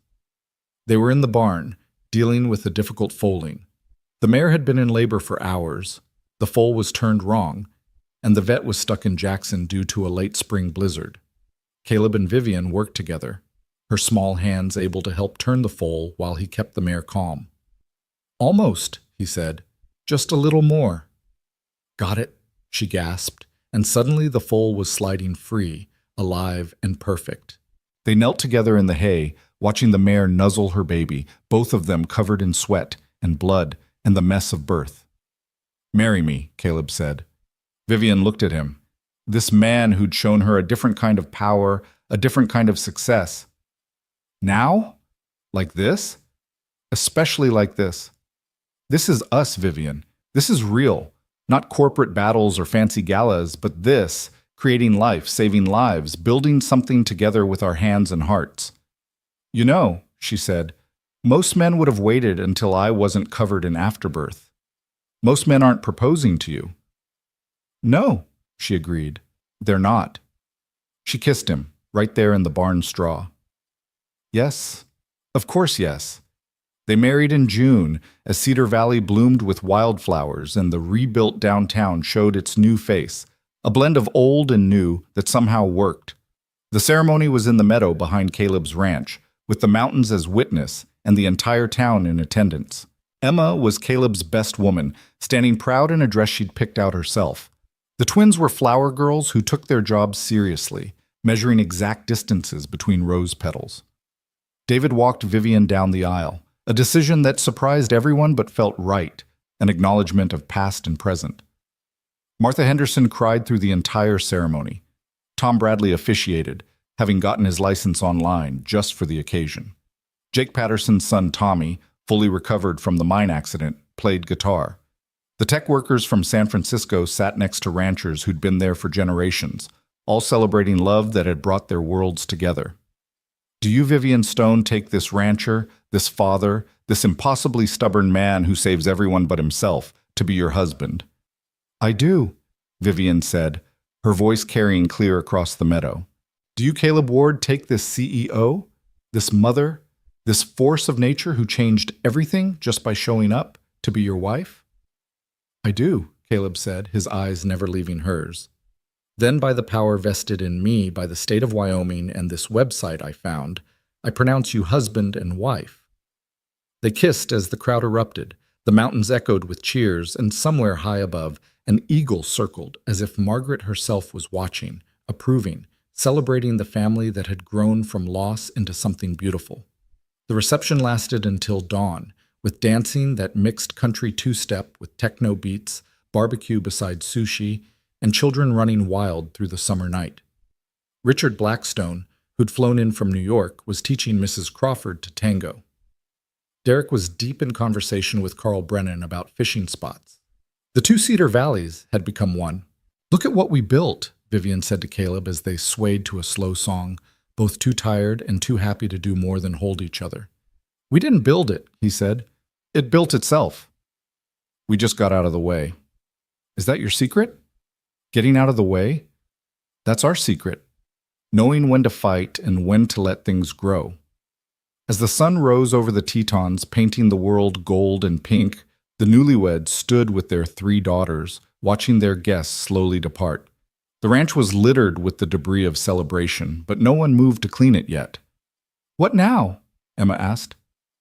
"Now we live happily ever after," Rose said with certainty. "That's just in stories," Lily corrected. "No," Vivian said, pulling all of them closer. "Sometimes it's in real life too. You just have to be brave enough to choose it. And stubborn enough to keep it," Caleb added. They walked back to the house together, the 5 of them, as morning touched Cedar Valley with the promise of all the days to come. Behind them, the meadow held the echo of celebration. Ahead, their home waited, no longer a place of loss but of gathering, no longer just survival but abundance. In the barn, the foal born in the proposal's moment stood on steady legs. In the garden, vegetables planted by many hands pushed through soil. In the town below, old and new woke to another day of becoming something neither had been before, but both could be proud of. "You know what?" Emma said as they reached the porch. "Mom was right." "About what?" Caleb asked. "About second chances. About love finding a way. About family being bigger than blood." She looked at her new stepmother and sisters. "About all of it." "Yes," Caleb agreed, his arm around Vivian, his daughters, all 3 of them, safe and home. She was right about all of it. The screen door closed behind them with a gentle snap, shutting out the world for just a moment, holding them in the warmth of chosen family, earned peace, and love that had conquered more than any of them had thought possible. The first crisis of their married life came just 3 weeks after the wedding. Caleb woke to find Vivian sitting at the kitchen table at 3 in the morning, laptop open, face illuminated by spreadsheets that meant nothing good at that hour. "What's wrong?"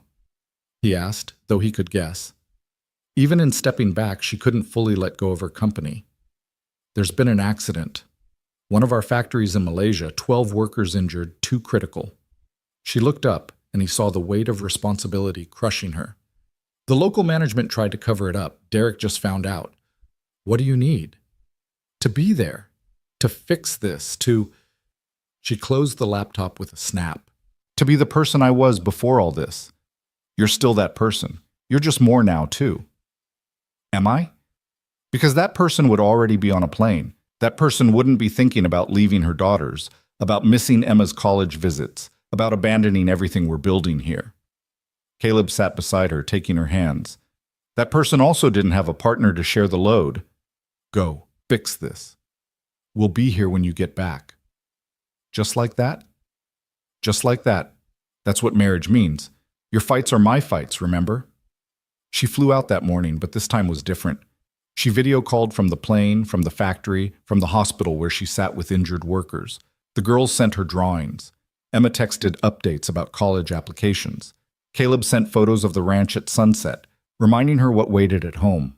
She was gone 8 days, returning with changes implemented, compensation arranged, and a new safety protocol that would become the industry standard. But she also returned different, more integrated, having learned to be both CEO and wife, mother and leader, without sacrificing either.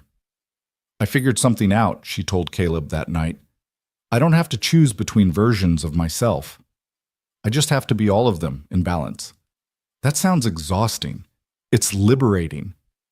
Summer turned to fall with a harvest that exceeded everyone's expectations. The ranch's organic certification came through, opening new markets. The tech corridor Vivian had envisioned materialized with 3 startups choosing Cedar Valley for their headquarters, drawn by quality of life and surprisingly good internet infrastructure. Emma's college acceptances started arriving in October. Yale, Stanford, Princeton. The girl who'd once worried about affording state school now had her pick of the Ivy League. "I can't accept these," she said, staring at the letters spread across the kitchen table. "The tuition alone is covered," Vivian interrupted gently. "Education fund, remember? Same one the twins have. That's for your daughters." "You are my daughter," Vivian said firmly, "in every way that matters, have been since the day you stood up at that town meeting and defended my plan." Emma looked at Caleb, who nodded. "She's right, sweetheart. Family is family." "Then I want to go to Colorado State," Emma said, surprising them both. "They have the best veterinary program in the region, and it's close enough to come home on weekends. This place, this family, I don't want to be across the country from it." "You should choose the best school," Vivian started, then stopped herself. "No, you're right. You should choose the best life. And sometimes that's not about prestige." "Mom would have said the same thing," Emma said, and it was the first time she'd mentioned Margaret to Vivian without awkwardness. The twins were thriving in ways that surprised everyone. Rose had discovered a talent for mathematics that had her teacher recommending advanced programs. Lily, always the bolder one, had started a business selling eggs from the chickens she'd convinced Caleb to let her raise, complete with a business plan that would have impressed Vivian's board. "She's 7, Caleb said, watching Lily negotiate prices with Martha Henderson. "Should 7-year-olds be this capitalistic?" "She's learning value, negotiation, and responsibility," Vivian said. "Besides, look at her face. She's having fun. She just talked Martha up 50 cents a dozen. That's my girl." But not everything was smooth progress. David's increasing presence caused unexpected ripples. He'd been sober 18 months now, steady in his job, reliable with visits. The girls had started to trust him, even love him in the careful way children love parents who've hurt them before.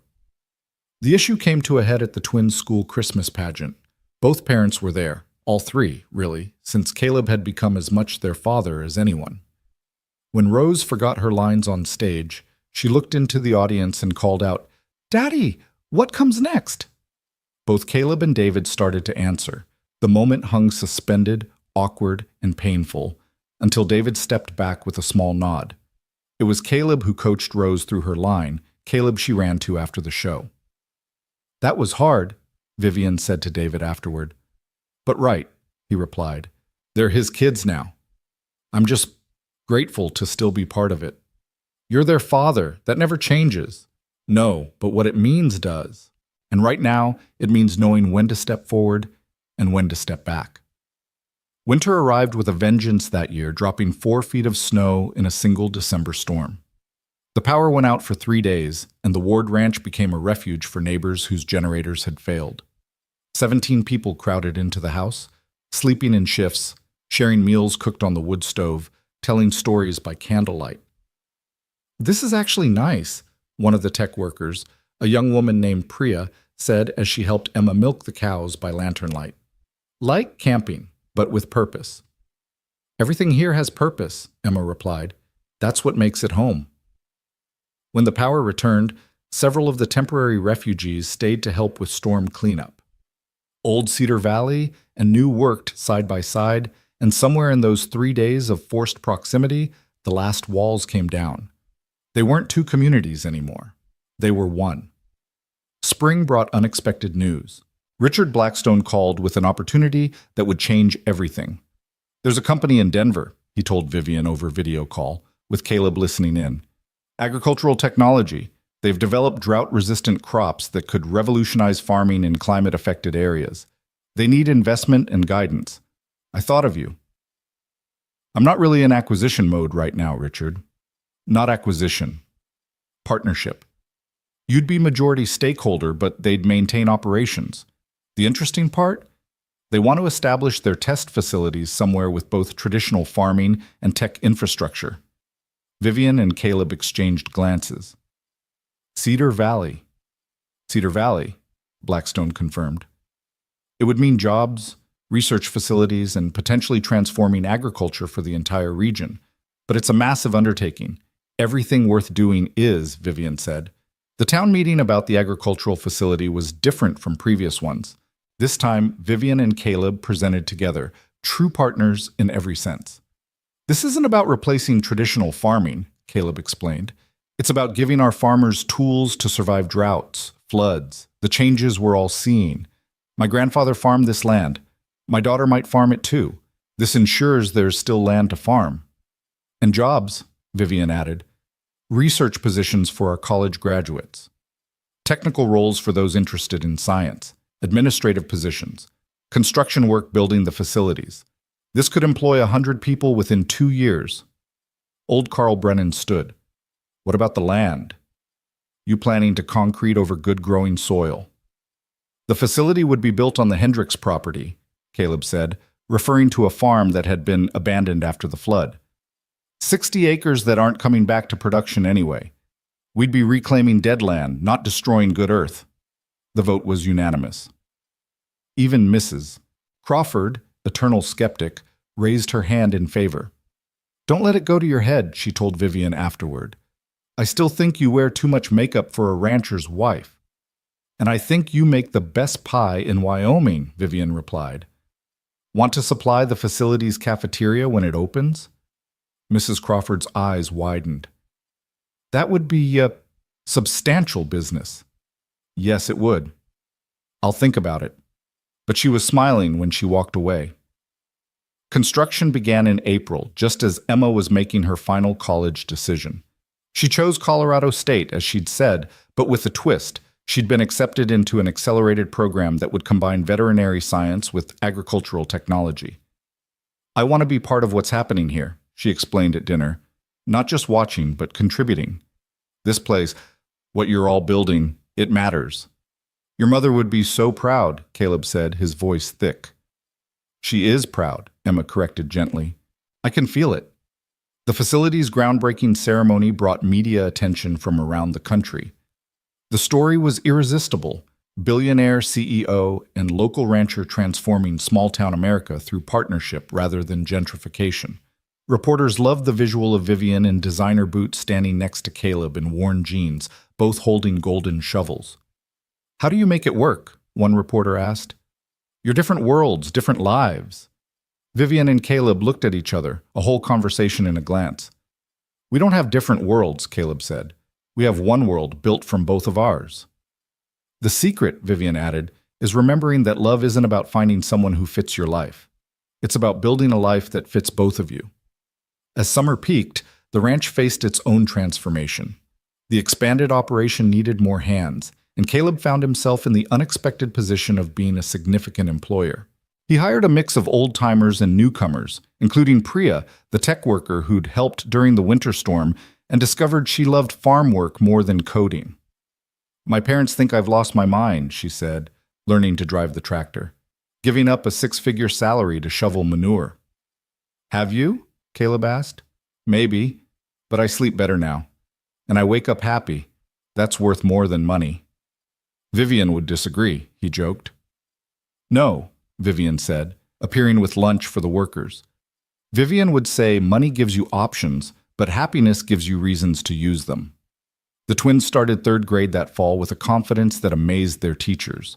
They'd grown into distinct personalities, Rose quiet and brilliant, Lily bold and entrepreneurial, but they shared an unshakable sense of belonging, of being loved, of having not just a family, but a community.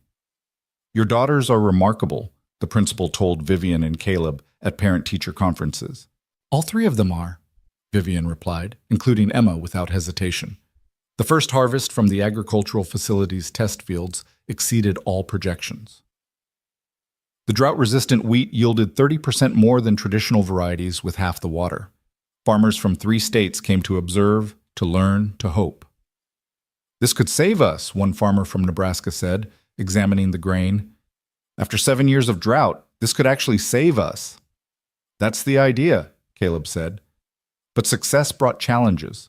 Other communities wanted their own facilities. Vivian was pulled into expansion discussions, investment meetings, the gravitational pull of empire building that she'd tried to escape. I'm losing you again, Caleb said one evening, finding her on her laptop at midnight for the 4th night running. No, yup, she said, but her protest was weak. Vivian, you can't save every farm in America. But I could try. At what cost? The girls barely saw you this week. Emma's leaving for college in 3 months. These moments, we don't get them back. She closed the laptop, tears in her eyes. It's hard. Saying no when I have the power to say yes. Knowing people need help, and I could provide it. You're providing it. Here, in Cedar Valley. One community at a time. That's enough, Vivian. You're enough. She crawled into his arms, this powerful woman who commanded millions but sometimes needed reminding of her own worth beyond the corporate sphere. How do you do it? She asked. Stay grounded? Stay focused on what matters. I remember Margaret, he said simply. She had 6 months from diagnosis to death. 6 months to teach me that time is the only real currency and love is the only real investment. Everything else is just noise. Emma's graduation day dawned perfect, clear skies and warm sun. The entire extended family attended. Caleb and Vivian, the twins, David and Sarah, now engaged. Martha Henderson, who claimed grandmother privileges. Half of Cedar Valley, really. As Emma walked across the stage, Caleb saw Margaret in her smile, in her grace, in her determined stride toward the future. But he also saw Vivian's influence in her confidence, her expanded dreams, her belief that she could change the world. She's going to be amazing, Vivian whispered. She already is. The graduation party at the ranch lasted past midnight. Emma danced with the twins, taught Priya to line dance, even convinced Richard Blackstone, visiting for the occasion, to attempt the electric slide. As the night wound down, she found her parents, both of them, sitting on the porch. Thank you, she said simply. Both of you, for everything. You don't have to thank us, Caleb started. Yes, I do. Dad, you kept us going when we could have fallen apart. Vivian, you showed us we could be more than just surviving. Together, you gave all of us, a family I didn't think we'd have again. Emma, Vivian's voice broke. I know you're not my biological mother, Emma continued, but you're my mom in every way that counts. You've been since the day you stood in that barn helping deliver a foal, covered in mess but refusing to quit. That's when I knew Dad had found the right person. They sat together in the summer darkness. Three people who'd found each other through tragedy and choice built something beautiful from broken pieces. Your mom would have loved this, Vivian said eventually. She does love it, Emma replied. I dream about her sometimes. She's always smiling, always pointing toward you all, like she's saying, see, I told you it would work out. August brought the agricultural facility's official opening. The Secretary of Agriculture attended, as did the governor, several senators, and media from around the world. But the most important attendees were the local farmers who would benefit from the research, the young people who'd found jobs, the community that had embraced change without losing itself. 5 years ago, the governor said in his speech, Cedar Valley was dying. Today, it's a model for rural renewal across America. This happened because of partnership, vision, and the courage to believe that different worlds could become one. But the real speech that mattered came from Lily, who'd somehow convinced the organizers to let her speak. She stood at the podium, barely tall enough to reach the microphone, and said, My daddy Caleb says that plants grow better when different kinds are planted together. They help each other, share nutrients, make the soil richer. That's what Cedar Valley is now. Different kinds of people planted together, making everything richer. Thank you for letting us grow here. The applause was thunderous, but Caleb barely heard it. He was watching his daughter, because that's what she was, biology be damned, with tears streaming down his face. Vivian's hand found his, squeezing tight. We did it, she whispered. We're doing it, he corrected. Every day. Fall came with Emma's departure for college. The goodbye was harder than expected, even though she'd only be 2 hours away. The twins cried. Vivian cried. Even Caleb's eyes weren't entirely dry as they watched her drive away in the used truck they'd bought her, loaded with everything she needed for her new life. The house feels empty, Rose said that evening. She'll be back, Lily assured her. Emma always comes back. And she did. Every other weekend at first, then monthly as she settled into college life. She brought friends, diverse, brilliant young people who fell in love with Cedar Valley's unique blend of traditional and progressive. Some stayed, finding jobs at the facility or the tech companies, adding new threads to the community tapestry. Winter arrived gently that year, as if nature itself was acknowledging the harmony Cedar Valley had achieved. The ranch thrived. The facility's research continued breaking ground. The town grew but didn't lose itself, maintaining the balance between preservation and progress. One evening in December, as snow fell softly outside, Vivian found Caleb in the barn with a mare about to foal. It's starting, he said. She sat beside him in the straw, designer clothes forgotten, and watched the miracle of birth unfold once again. The foal came easily this time, standing within minutes, wobbling on legs that would one day run like wind across the valley. Remember the first time we did this together? She asked. You mean when I proposed? When you saw me clearly for the first time. Not the CEO, not the billionaire, just a woman who wanted to help bring life into the world. I always saw you clearly, he said, from that first day when you stood in my driveway, covered in river mud, thanking me for saving your girls. Our girls. Our girls, he agreed. They heard footsteps, and the twins appeared in the barn door, bundled in winter coats, eyes bright with excitement. Can we name the baby horse? Rose asked. What would you call it? Caleb asked. Hope, Lily said immediately. Hope, Rose agreed. Vivian and Caleb exchanged glances, remembering another time, another crisis, when hope had seemed impossible. Now it stood before them on wobbly legs, surrounded by family, witnessed by love. Hope it is, Caleb said. As they walked back to the house together, the twins chattering about the foal, snow painting the world clean and new, Caleb thought about the journey that had brought them here. A bus accident, a flood, a mine collapse, corporate battles. Each crisis had built them stronger, brought them closer, made them more. What are you thinking? Vivian asked, noting his quiet smile. About how Margaret always said the best things grow from the hardest ground. She was right. She usually was. They reached the house to find Emma's truck in the driveway, home for winter break a day early. She stood on the porch with someone, a young man from her program, shy smile, gentle eyes. "Mom, Dad," she called out, and both Caleb and Vivian answered because that's who they were now. "This is Marcus. I wanted you to meet him." The twins immediately began interrogating the poor boy. Vivian started planning dinner. Caleb shook Marcus's hand, seeing in the young man's nervous respect an echo of himself at that age, meeting Margaret's father for the first time. Life was circular, he realized. Love led to loss, led to love again. Endings became beginnings. Strangers became family. And sometimes, if you were very lucky and very brave, you got to build something that would outlast you all. A community, a legacy, a love story written not in words but in lives intertwined. "Welcome to Cedar Valley," he told Marcus, meaning it in ways the boy couldn't yet understand. "Welcome to the family." Inside, the house filled with voices. Emma was telling stories from school. The twins were showing off their latest drawings. Vivian was somehow managing to cook while coordinating something on her phone. Probably another innovation, another opportunity, another chance to change the world. Marcus turned out to be exactly the kind of young man Caleb would have chosen for Emma. Serious about his studies, respectful without being obsequious, and genuinely fascinated by the integration of technology and traditional farming that Cedar Valley represented. Over dinner, he revealed he'd grown up on a small farm in Iowa before his parents lost it to corporate agriculture. "That's why Emma's stories about this place caught my attention," he said, helping clear dishes without being asked. "You've done something here that everyone said was impossible, saved small farming without selling out to big agriculture." "We didn't do it alone," Vivian said, watching approvingly as Marcus automatically fell into the kitchen's rhythm, drying dishes as Emma washed.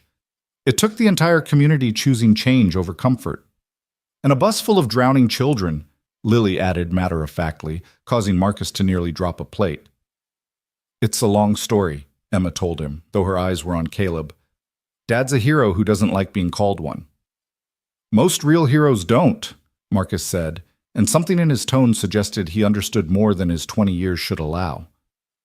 That night, after Marcus had been settled in the guest room and the twins finally stopped interrogating him about his intentions toward their sister, Caleb found Vivian standing at their bedroom window, watching snow fall steadily across the ranch. "He's good for her," she said. "It's been 3 days. You can't know that." "I knew you were good for me in 3 minutes." She turned to face him. "Remember? You refused my money, looked me straight in the eye, and told me saving my daughters was payment enough. That's when I knew you were different. And when did I know about you? When I came back. After you explicitly told me not to give you money, and I showed up with groceries instead. You could have been angry.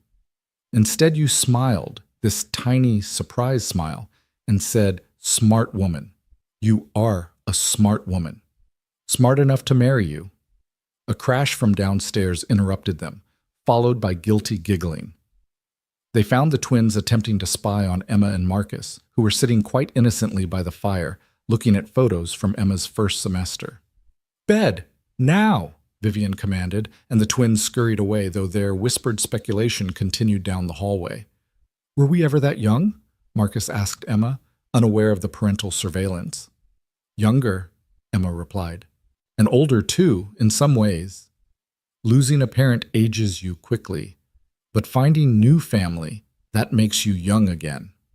Caleb and Vivian retreated, giving the young couple their privacy. Some conversations weren't meant for parental ears, and trust, Caleb had learned, was the greatest gift you could give your children. The next morning brought urgent news. The agricultural facility's latest trial had produced extraordinary results.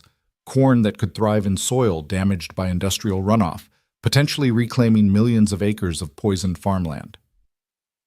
"This changes everything," the lead researcher, Dr. Patricia Kim, told them via video call. "But we need more land for testing, more diverse soil conditions. The Department of Agriculture wants to fast-track this, but only if we can prove it works beyond Cedar Valley." "How much land?" Vivian asked, already calculating possibilities. 500 acres minimum, different soil types, different contamination levels, and we need it within driving distance of the facility. Caleb and Vivian exchanged glances. They both knew what this meant, expansion on a scale that could fundamentally alter Cedar Valley's character. "We need a town meeting," Caleb said. The meeting 3 nights later was the largest yet. Even people from neighboring counties attended, drawn by rumors of opportunity and afraid of being left behind. The high school gymnasium couldn't hold everyone. They had to set up screens in the cafeteria and auditorium. "This is what we've always feared," Carl Brennan said, his voice carrying the weight of his 78 years. "Getting too big, too fast. Losing what makes us who we are." "But Carl," Jake Patterson countered, "my son Tommy just got his engineering degree. He wants to come home, but there's no job for him here unless we grow. How many of our kids are in the same situation?" The debate raged for hours. Old fears against new hopes, tradition against innovation, the known against the possible. Through it all, Caleb and Vivian said little, letting the community wrestle with its own future. Finally, Rose stood up. At 9 years old, she rarely spoke at town meetings, preferring to observe and calculate. But when she did speak, people listened. "My teacher says ecosystems need diversity to survive," she said, her young voice somehow commanding attention. "If everything's the same, one disease can kill it all. But if there's variety, the system adapts and survives. Maybe Cedar Valley needs to be diverse too. Not just farming or just technology, but both and more." "From the mouths of babes," someone murmured, and the tone shifted. The vote was closer than ever before. 189 for, 178 against. But it passed. Cedar Valley would expand carefully, thoughtfully, but it would expand. "You know what this means," Vivian told Caleb that night. "We're not just transforming one town anymore. We're creating a model for rural America." No pressure then. All the pressure. But we've handled worse. The land acquisition proved complicated. Most farmers weren't willing to sell, even with generous offers. It was Marcus, surprisingly, who provided the solution. "What if they don't sell?" he suggested over breakfast. "What if they lease the land for testing, maintain ownership, and share in the profits if the crops succeed?" Emma beamed at him. "That's brilliant." "It's fair," Marcus corrected. "Farmers keep their heritage. The facility gets its testing grounds. Everyone benefits." Vivian was already pulling out her phone, calling lawyers and accountants. Within a week, she'd structured a deal that would become a Harvard Business School case study. The Cedar Valley Cooperative, where land remained in family hands, but resources were pooled for research and development. "Your boyfriend's smart," Lily told Emma. "He's not my—" "He held your hand during movie night and looked at you like Daddy looks at Mom," Rose added. Emma blushed, but didn't deny it. Spring arrived with unusual drama. A late blizzard in April trapped half the town, including a group of potential investors Vivian had been courting for the facility's expansion. They were city people, unused to nature's violence, and the 3 days they spent stranded at the ranch changed everything. "This is insane," one investor, a hedge fund manager named Robert, said as he helped Caleb deliver a calf in the barn. "I manage billions of dollars, and here I am, covered in afterbirth, in the middle of nowhere." "Nowhere?" Lily asked, having appointed herself the investor's guide. "This is somewhere. This is Cedar Valley. This is home." By the time the roads cleared, the investors had committed not just to the facility but to the larger vision. They'd seen the community come together during crisis, watched neighbors share generators and food, witnessed the ranch operate as a refuge for anyone in need. "It's not about the money," Robert told Vivian as he prepared to leave. "It's about being part of something real. Do you know how rare that is in our world?" "I do now," Vivian replied, thinking of all the boardrooms she'd conquered that felt less significant than one successful calving in a barn. Emma graduated college in 3 years instead of 4, driven by purpose and aided by advanced placement credits. Her thesis on integrated agricultural systems caught the attention of the USDA, who offered her a position that would let her work from Cedar Valley while traveling to implement similar programs nationally. "I want to do what you and Mom did here," she told Caleb the day she graduated. "But everywhere. That's ambitious. I learned from the best." Marcus had graduated too, and his proposal to Emma came as a surprise to no one except Emma herself. He did it in the barn naturally, where Caleb had proposed to Vivian, with the same mix of chaos and beauty that defined Cedar Valley life. "Yes," Emma said through tears. "Yes, of course, yes." The twins, now 11 and already taller than their mother, immediately began planning the wedding with an intensity that would have impressed corporate event planners. "Summer wedding," Lily declared. "In the meadow." "With horses," Rose added, "and the whole town." "And chocolate cake," they said in unison. But before the wedding could happen, crisis struck again. David relapsed.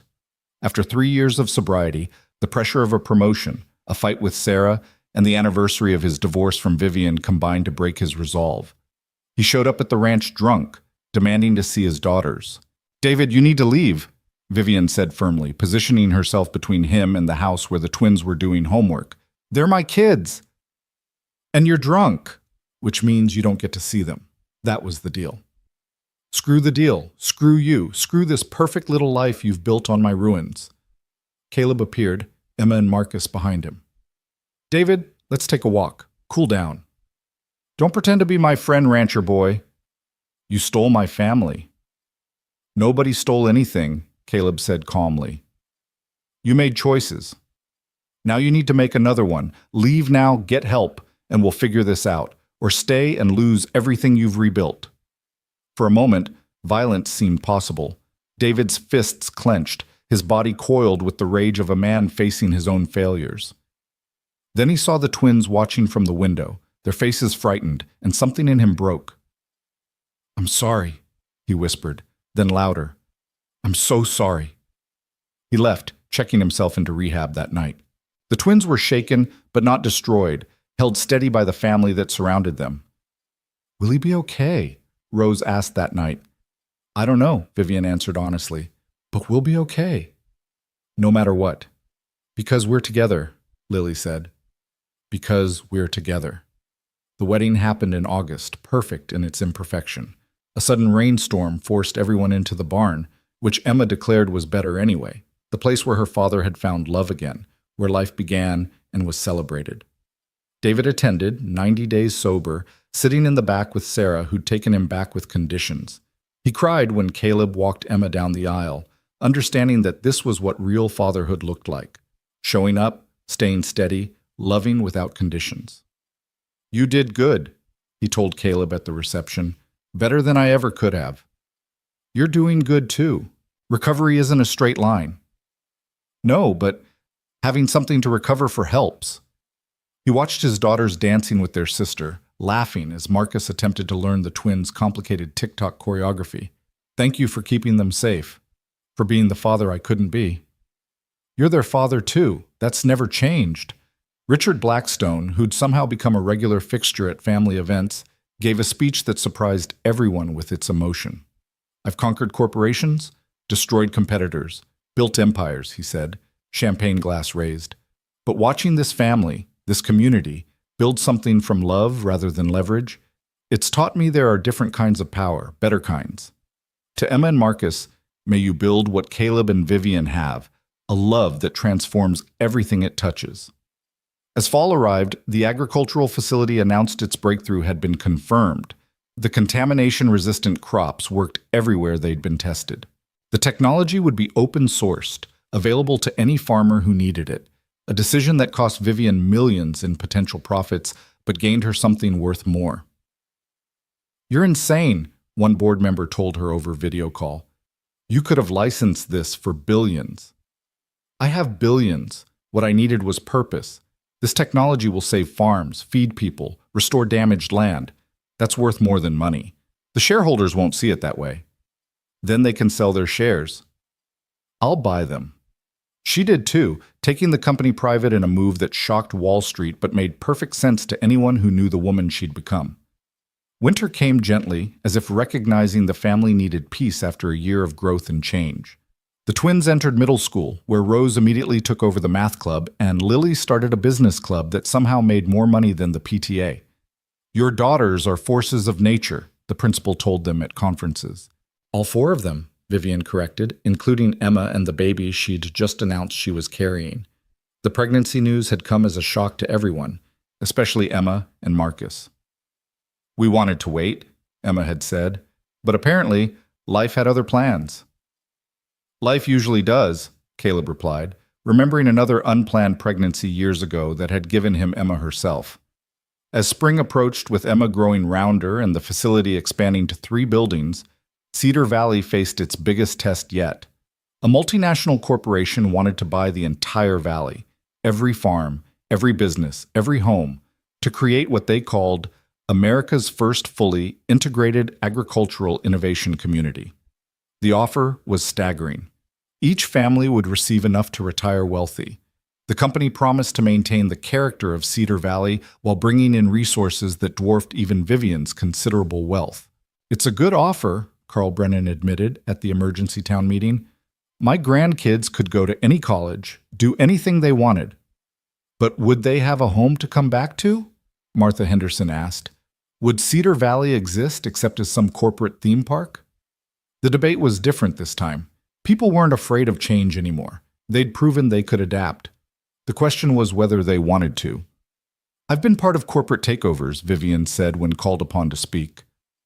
"I've been the one making offers like this. They promise to maintain character, preserve culture, respect history. They mean it at first, but corporations are machines that must grow to survive. Eventually, efficiency trumps character. Profit trumps community. You'll be rich, but you won't be you." "So you're saying we should refuse?" someone asked. "I'm saying you should decide what matters more, wealth or home. There's no wrong answer, just consequences." Young Tommy Patterson stood up. "I left for college because there was nothing here. I came back because you all built something. If we sell, where do I go? Where do any of us go? You can't rebuild community. Once it's gone, it's gone." The vote wasn't close. 267 against selling, 43 in favor. Cedar Valley would remain Cedar Valley. Corporate money be damned. The corporation tried pressure tactics, lawsuits over water rights, challenges to zoning, attempts to poach the facility's researchers. But they hadn't counted on Vivian Stone having reformed from corporate raider to community defender. She fought back with precision and ruthlessness that reminded everyone why she'd been feared in boardrooms across the globe. "You made an enemy," Richard Blackstone warned her. "Good. I was getting soft." "Soft? You just orchestrated a defensive strategy that will be taught in business schools, while making cookies for the school bake sale. Exactly my point. You've become something new, powerful and human. It's terrifying and wonderful." Emma's baby came early, as ward babies apparently did. Caleb was in the fields when the call came, racing to the hospital still covered in dust and sweat. Vivian was already there with the twins, who were vibrating with excitement about becoming aunts. "It's a boy," Emma gasped between contractions. "We're naming him Caleb. Caleb Marcus Ward." "Emma, you don't have to." "Yes, we do. You taught me what a father should be. Now you'll teach him." The delivery was long but uncomplicated. When little Caleb finally arrived, screaming and perfect, the room was full, not just of family, but of community. Martha Henderson had somehow talked her way past the nurses. Jake Patterson brought flowers. Even Mrs. Crawford appeared with a baby blanket she'd knitted herself. "This is highly irregular," the nurse protested. "Welcome to Cedar Valley," Vivian told her. "We do things differently here." As Caleb held his grandson for the first time, he thought about circles closing and opening. Margaret would have been a grandmother. She would have loved this moment, this child, this sprawling, chaotic family they'd built from loss and love. "She's here," Emma said softly, reading his thoughts as she always could. "I can feel her. She's so proud of you, Dad. Of all of us." The baby opened his eyes, ward eyes, the same brown that had looked back at Caleb from Emma's face all these years, and grabbed his grandfather's finger with surprising strength. "Hello, little one," Caleb whispered. "Welcome to the family. Welcome to Cedar Valley. Welcome to this beautiful, broken, rebuilt world we've made for you." Outside, spring was turning the valley green. The facility's crops were growing tall. The ranch was busy with new life. The town was thriving with purpose and prosperity that belonged to everyone who'd chosen to stay and fight for it.